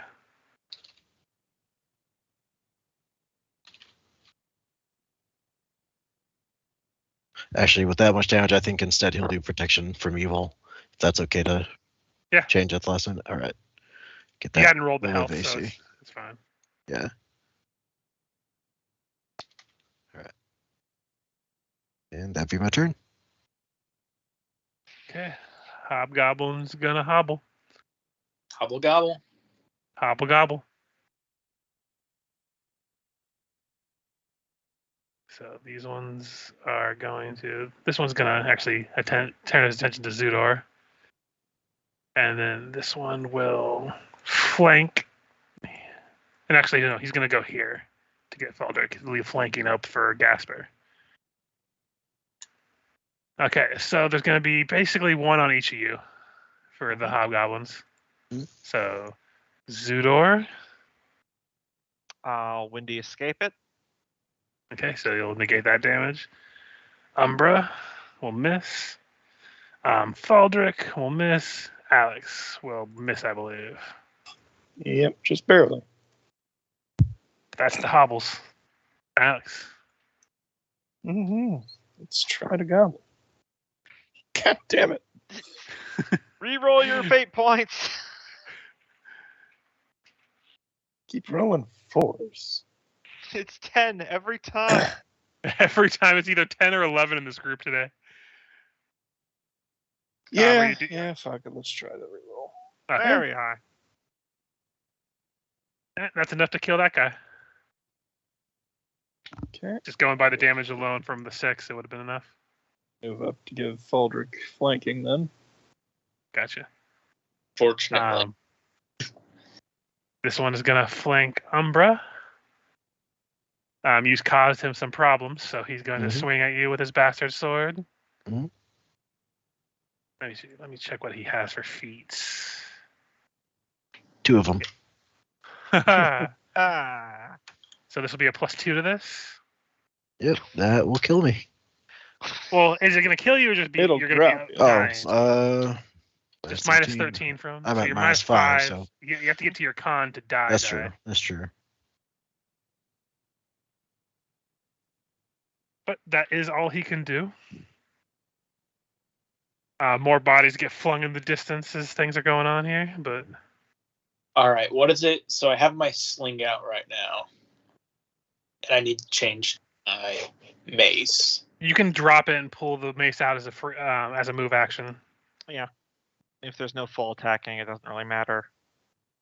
Yeah, we're at low enough level if you're going to just melee attack anyway.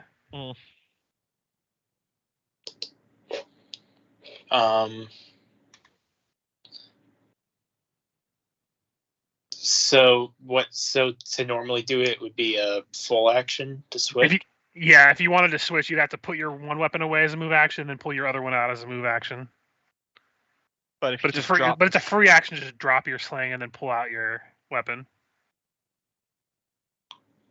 All right, I guess that's what I'll do.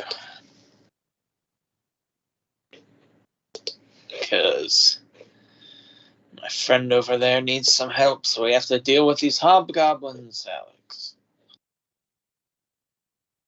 And I'm going to give this one I have flanking with a pop to the head with a +2 from flanking. That'll hit for 6 points of damage. He's looking wounded. Brings us to Zudor. Alright, I say to the hobgoblin and goblin, I'll fight you very dramatically in just one moment. Give me a second. 5 foot step back. I'm gonna cast Mud Ball at the dude in armor before I do that. That's a 10 banked, just in case I roll lower. So Mud Ball, just to put the DC up there, and then I'll roll the touch attack. 16 touch. Yeah, that'll definitely hit his touch. All right. Okay, so reflex save at the end of the start of his turn. Mm-hmm. But for now, he's blinded, so he's considered flat-footed. Umbra, Yeah. go ahead and make Ah. a Constitution check. So I believe you're stabilized. All right. Yep. Okay. So this one's going to get into a flanking position. This one's going to deal with Zudor again. So the first one against Zudor. Of course. So you take 9 points of damage. Yep. Sure saved from Windy Escape. 5 HP, guys. The other one's going to attack Faldrick. It'll be a +2 to hit. 16 will miss, I believe, actually. And one more flat roll against Alex. Oops, almost rolled the bastard sword. Swing and a miss on Alex. Mm-hmm. Don't suppose you got any more spells you could throw at the guy in heavy armor. I do, but I am currently removing a sword from my abdomen. You can stab this hobgoblin over here. Open it for a little bit. I did blind him with mud. Yeah, another aggressor that refuses to remove the blade, apparently. I swear I am a stronger wizard later. Which one are you attacking, Alex? Hob. Hob is dead. Just slice him. I guess I'll Right, almost in half. 5 foot up behind the dude. Gotcha. He is going to turn his attention to you now. One sword used to another. I'm going to swing at you. Oh, wait. He has to do the save. Save, yeah, I forgot. He'll probably make it. Fail. Fail. He is blinded. So instead, he's just going to attack, I guess, Faldrick, because he kind of remembers that general area where there was a target. So 21, that would be -4 plus another couple minuses, so that I'm pretty sure that would miss. I think he also has to do a 50-50 anyways, doesn't Yeah, so. But I know it also has penalties even before that, so Mhm. I'll just say that misses. Okay. But he is still blinded. Faldrick. All right. I'm going to 5 foot step up here. And have either of these two been damaged yet? No. Okay, then I'm going to hit this one right here, closest to Zudor, with my mace. Not flanking. Or am I flanking? No, not right now. No flanking.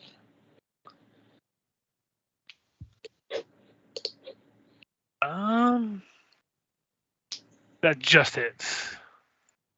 Woo! Still up though. 5 damage then. Zudor. Oh, look, a halfling behind you. Huh? I 5 foot step back, pull out a scroll, magic missile. At the big guy? At the big guy. Got my last 2 magic missile scrolls after this. I packed 5. Finally, maximum damage on one of those. That hits. He is still up, but he is gravely wounded. Umbra is still unconscious. Told you I had more of those. I say to Alex. This hobgoblin's going to go here to help flanking against Faldrick. So the 2 flanking attacks, +2 to these, 23 and a miss. So you'll take 4 points of damage.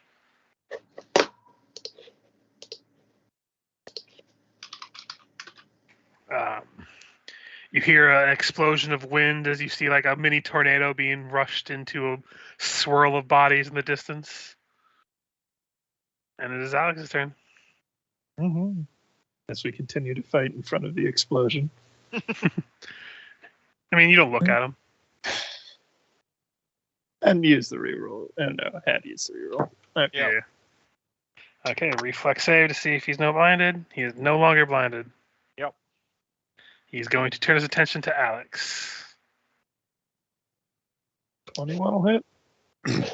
So he'll take 14 points of damage as his bastard just cuts deep into you.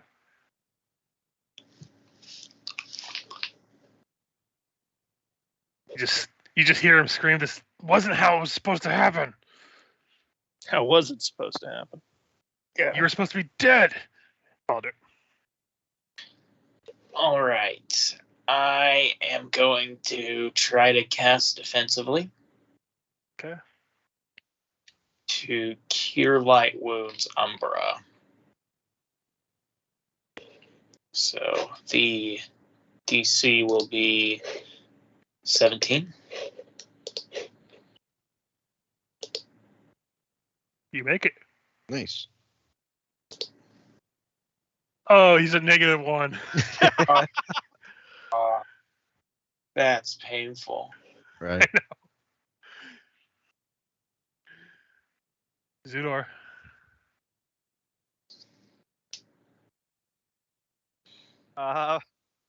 Another scroll of magic missile.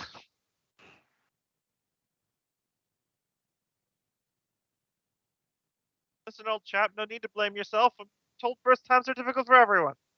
Or on the armored dude. He is barely standing. Listen, if you just lie down and pretend to be dead, we'll probably just walk over you. I imagine he doesn't think the genie will, though. They're not. I'm not with them. Umbra, you're unconscious still. I don't know why I asked that. Yeah, this was going to take the attack of opportunity. He's going to try to go deal with Zudor. So, Faldorg, if you want to take that attack. Yeah, he's gonna put that on their boss. Or presumed boss. Smack him. Oh, That'll miss. So, attack against Zudor. Arrow will point. miss. miss. Do I have it? You do have one. You haven't used it yet.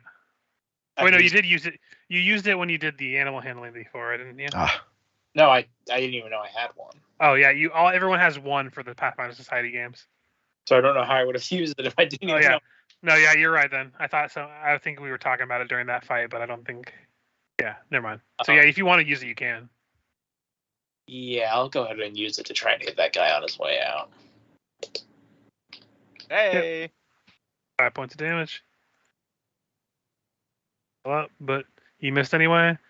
Next one's going to be against Faldric. Will miss as well. Alex, all this is going to take with this guy's one hit. Mm-hmm. Well, so I'm finally the only one there. Use Well. anime protag powers. Here He we just go. turns to look at you. You slap him with a handkerchief. 17. That'll actually hit.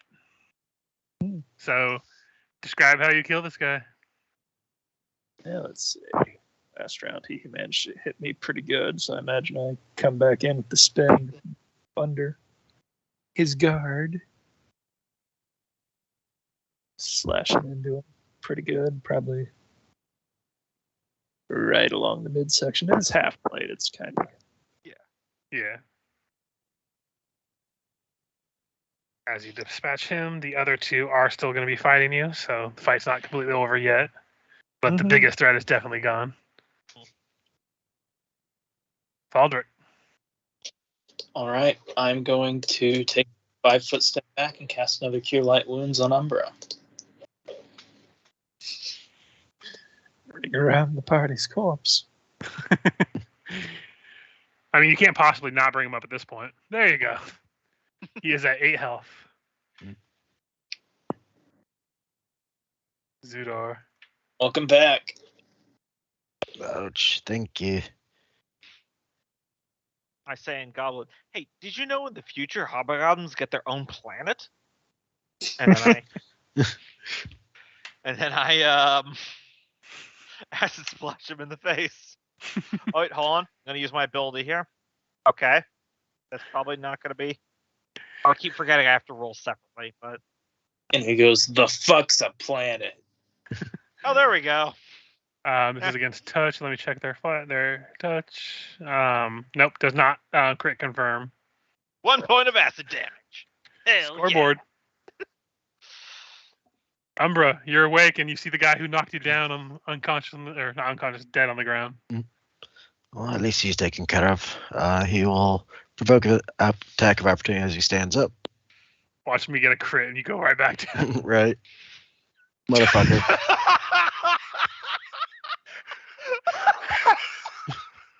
How do I do this so many times? Oh my god! I imagine the hobgoblin doesn't even do it intentionally. It's a pratfall. He swings his foot backwards and he hits him with the flat of the blade on the black. Just let him die. It's his time. It's clearly his time. I don't know how that even happened. You Oh, see, Lord. I rolled a 24, and then a 20 to confirm. Oh, Lord. Anyway. So, just to keep tally, Umbra has caught leprosy and got the shit kicked out of him by the hobgoblin. Oh. Anyway. Hobgoblin realizing, well, that was weird. They're both going to move up to attack the people. So, first against Zudor, Yes. then against Faldrick. Thank you, shield spell. It will hit Faldrick for 3 points of damage. All right. That's all they can do. Alex. You just saw Umbra get up for a moment triumphantly, and only just to get smacked back down. Oh, that was beautiful. Oh, Lord. Get my flank on. 21 for 5. Put it down. Now get him up. Yeah, that's all the healing I got. He's on his own now. So I'll come back down over here and flank with Zudor. Granting me a whopping +2 bonus. That'll hit, and that'll kill. As the fight concludes with only one of your members on the ground. Feels like I'm picking on you, Loki, but I'm really not. I know. At least I stabilize. Oh, yeah. Good news is you do find a potion of Cure Light Wounds on the big guy, so you can dump that into his gullet. Since you don't get to keep those after the session anyway. If there's even... Hey, I do get back up with 1 hit point. Yeah, we had one of less weapon too. Oh well. Yeah, I'm going to bring people up as soon as possible if they go down, because I know it's boring just sitting there. Mm-hmm. Yeah. Right, I'll just put 2 Cure Light Wounds in me just for good, even though we're probably done, but still. Yeah, 1 hit point. just some 1 hit conclusion point. stuff. So Yeah. Let's see if I have Hey, my back to 5 full. knocks him unconscious again. Nope. That would have been the best natural 20. High five! Slap! Knocks you unconscious. Whoops. So yeah, the fight concludes. Though it was probably going to conclude pretty soon, as you see that the genie kind of wraps itself back up into the ring as you see Jamila approaching you all. She's like, I can't tell you. You couldn't have come at a greater time. You were the best distraction I could have used for that. Kind of felt like it was the other way around, honestly. Well, I guess I should explain. You were all bringing Targos to his final resting place. I've known him for quite a long time, probably around over 40 years. All of you looking at her, she does not look 40. Kids. We were allies, occasional lovers, and all that, but we stumbled upon a conspiracy a while back that someone was trying to cripple the Kadira's economy through disrupting the trade along the Silken Way here. I had narrowed it down to a few merchants, but as we were doing that, Targos got afflicted, like most old men do, with his advanced age, and was getting to the point where he could no longer fight or be effective in completing his mission. So We agreed to, rather than letting him slowly dwindle away from his ailments, I gave him a dose of venom from a scorpion, and he passed away peacefully in his sleep. Ambrose, you're kind of twitch at that. We decided before we had decided on giving him this poison that we were going to use his death as a way to launch whatever plot that someone might have been participating in to wrap up everything. Honestly, I thought Hokama was going to be the plotter, mentioning the Gaspar's partner. But I never would have guessed that it was Gaspar.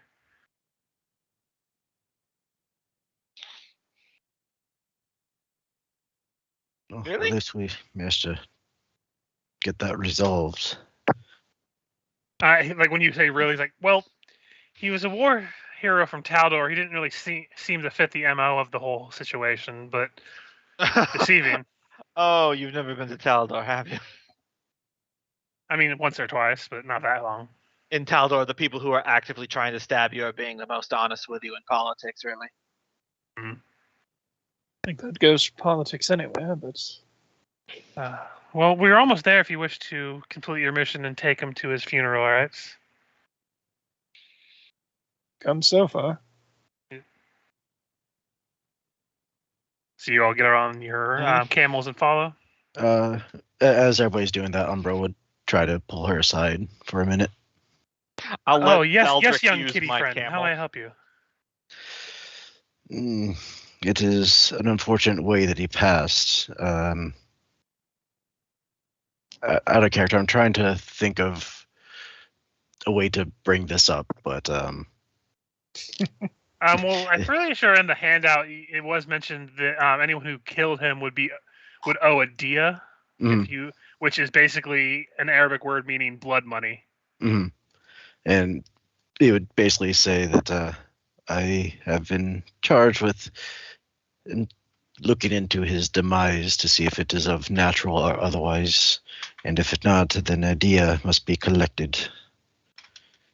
Is that this is a interesting situation since he technically killed himself, but you are an accomplice. Yes, there is that. Well, you can't have that. She points to Gaspar's caravan. Those are mine, but I suppose I can part with this. This seems to be value enough for his worth. As she pulls out off her ring of Ginny summoning and hands it over to you. This should appease the society for any cost lost from the death of such a man. Umbra's eyes will go wide and say, "Yes, I certainly think this will. Thank you for your understanding, and thank you for paying tribute to his demise." Of course, he was a great man. We should be along. And to conclude the game, you all eventually return the body to his final resting place to a grand bonfire of a send-off. You see many members of the Pathfinder Society, as well as a couple of the people of the 10, which are like the 10 highest members of the society, have come here to pay respect for this venture captain. And so, I will get into the faction results. Andoran, you gain 1 prestige for each of your characters for completing your mission. You missed out on the bonus prestige for buying the slave off of the man. But you do still gain the prestige, and you gain the experience points, which means that Alex will be level 3 next time we do a society game if he continues on. Let's see. The Kadira faction, which is Umbra.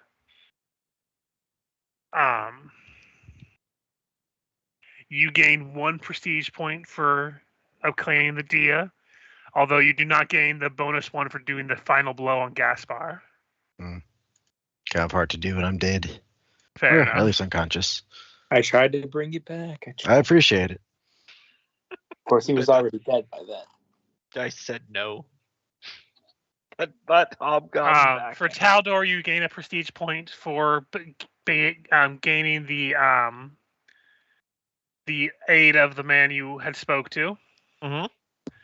For basically as an informant. You do not gain the bonus prestige of covering up Taldorian trade involvement. Which, the way the fight ensued and everything, probably hard to cover up. Yeah. It's one of those things that I think they expect people to have like a decent amount of either bluff or diplomacy to kind of cover up that it could cause an international incident kind of thing. But basically, you all gain a prestige point. Which also adds to the factions' total. So let's see. And Doran is now at a society point of 4, bringing it in the lead. Kadira is now at 2. And Taldor is a second place at 3. Fantasy America. Fuck yeah. America. Fuck yeah. And I will update the items and stuff as you go. I will say, if anyone wants the non-magical stuff that's the guy had, he had a half plate, just a normal half plate, a masterwork heavy steel shield, and a regular bastard sword. In addition, everyone's party item loot is going to be able to buy a potion of bull strength if they so wish it, which I will update in the item shop.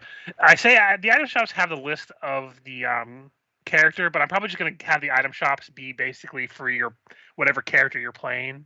Mm-hmm. If they can afford the stuff, you can buy it as long as your character has been involved with obtaining the loot.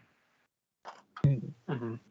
But yeah, you're going to get a potion of bull strength added to it, as well as an oil of blessed weapon added to stuff you can buy.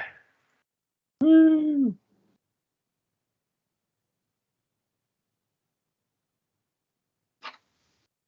But yeah, good session, everybody. Mm-hmm. Thus completes the third season 0 of the Pathfinder Society. I will say at that funeral, I make sure to introduce myself to some of the important people in society. I inform them that Umbra does in fact have leprosy. Oh yeah, we should actually, Umbra, go ahead and just for fun, roll me, let's see. I'm probably gonna die. I got me 4 fortitude save. I love the idea that I'm like, have you met my friend Umbra? He has leprosy. Yeah. Yep. Okay, so unless you pay money to get it cured, you do keep leprosy until the next society game. Mm-hmm. I might just have to retire him. I don't know how much a level 3 potion or scroll costs, but probably more than I got. Yeah. So, all right. Good. Do you want to just retire Umbra then? Yeah, probably. Because any additional money? Primary casting stat too. Yeah, let me see. The money you would get from this encounter, 250 gold pieces each. Excellent. And I will say, if you're going to retire that character, I will allow you to carry over one of the experience points of the 2 he has into your new character. Okay. Rather than just being able to spread it out, since you're actually going to retire him and start a fresh character, I will go ahead and let you do that. All right, I appreciate that. Yep, I will go ahead and make another character sheet in case you want to have 2 characters on backup. But this one's name is Wilipulu Ule. I like how there's no algorithm to their names. It's literally just letter soup. Mm-hmm. I mean, the other name he had was Joel Evitoth. Come on, Joel. And Kenneth was Igloff Wugosoli. Wugoos. You guys are wondering, I was an Inquisitor of Iraspil. Makes sense. And I was pretty good at covering it up, but I am, in fact, a time wizard. I wouldn't have guessed. I am shocked. Yeah. Wow. I sure not divination. I could have swore. I would have swore it was divination. Divination doesn't work on Galarian. Fairy stories. Not real. Because you see, that's the tricky part. When you're in the past, you have to hide the fact that you're a time traveler. In Starfinder, I can just show up and be like, "Yeah, I'm a time traveler from the past. What are you gonna do about it?"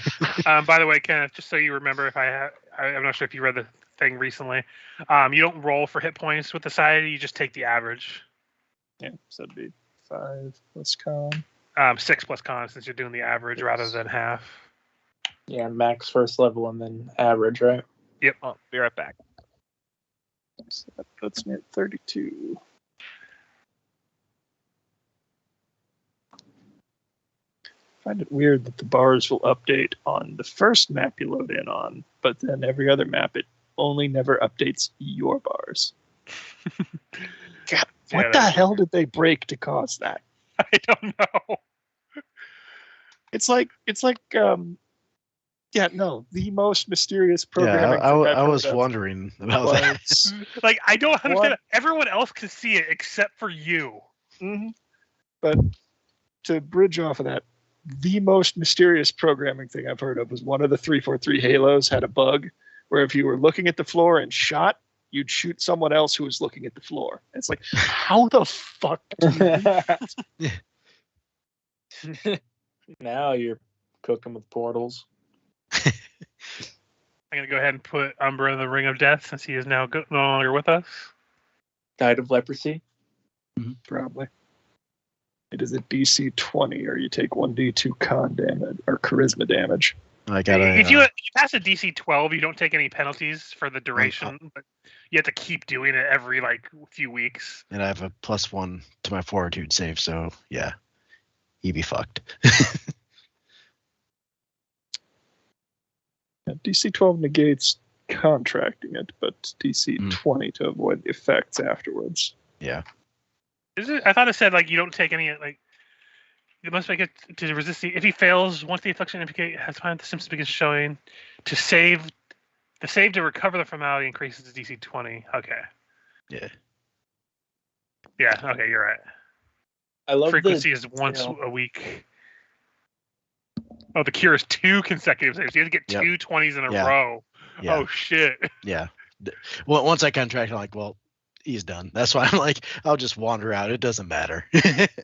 What was he a cleric of? He was an Oracle of Bones. Oh. I will say, for flavor's sake, he probably does get paid. They do probably cure it at the Pathfinder Society, but he has to work off the debt. Mm-hmm. So he's basically just being worked as a busboy for the society after that. Because that's a lot of money to spend. Because everything I've read about the society does take care of their own, but they usually want a repayment. They're not the Aspis Consortium. I think the Aspis Consortium is something that's introduced. I've read about in the lore. I think it's in the future Pathfinder Society plays. Is there the anti-Pathfinder Society? They're if Pathfinder Society's Indiana Jones, the Aspis Consortium is the guy that's waiting outside the temple and saying, very good of you to disarm all the traps, Dr. Jones, but I bribed the natives. I'll be taking that idol now. Unrelated. I've been looking I was kind of curious how to make a germaphobe character. Mm-hmm. And there is a religious sect that is all about not touching anything dirty and hoarding your money so you can spend it on Callistocrats. They're the joke about Scientologists. Yeah, it's great. They seem so asininely weird. I'm I can see me playing one of those. You'll like it if we ever play Fly Free or Die, because Callistocrats are a big part of that storyline. Mm-hmm. So I don't know how you're supposed to play an Inquisitor. This is my first time playing one, I think. Mm-hmm. But it seems fine. Are you just a base Inquisitor? Yeah, I'm just normal. Plain old Inquisitor era still, but animal domain. You really want to rely on your judgments more. I don't think you use your judgments. You didn't use a single judgment. Yeah, it's swift action. You can get a +1 to attack rolls or damage rolls. Yeah, I forgot about fast healing. Those are the biggest thing about an Inquisitor. This will take that Masterwork Steel Shield if no one else wants it. Yeah, I'm a wizard. Yeah, I think I remembered it at the beginning, but then I wanted to save it because you only get one per day. Mm-hmm. I But it's good to definitely, have. I can definitely tell why in a normal game wizards get scribe scroll for free because at these Yeah. early levels, the fact that I have scrolls is pulling a lot of weight. Mhm. Mhm. Yeah, I wanted to do more scroll shenanigans with Rish, but it never ended up Mm. rolling. I think the most use I got out of it was like a dozen scrolls of invisibility. I really like the detail on the wiki page for Irastill that for halflings, his favorite weapon isn't the longbow, it's the sling. Yeah, that is nice. I was Just gonna be actually look Aristotle for a let's see, Archive of the Nethys, because they sometimes have special spells for people. Yeah. You have unique other summon than- rolls. If you get to summon monster 2 eventually, you can summon a celestial elk for free. Well, not for free, but like basically you don't have to have any special feats to do it. No Inquisitor stuff, unfortunately. Yeah, Inquisitors don't get any like of the early summoning stuff, even if they have the domains or whatever. Mm. Yeah. Yeah, their other big thing is getting to treat party members like they had the teamwork feat. Oh, hey, there's a trait you can get for if you're an Erastil worshiper.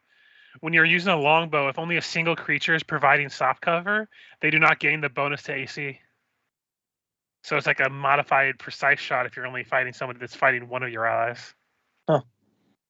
Called Deadeye Bowman.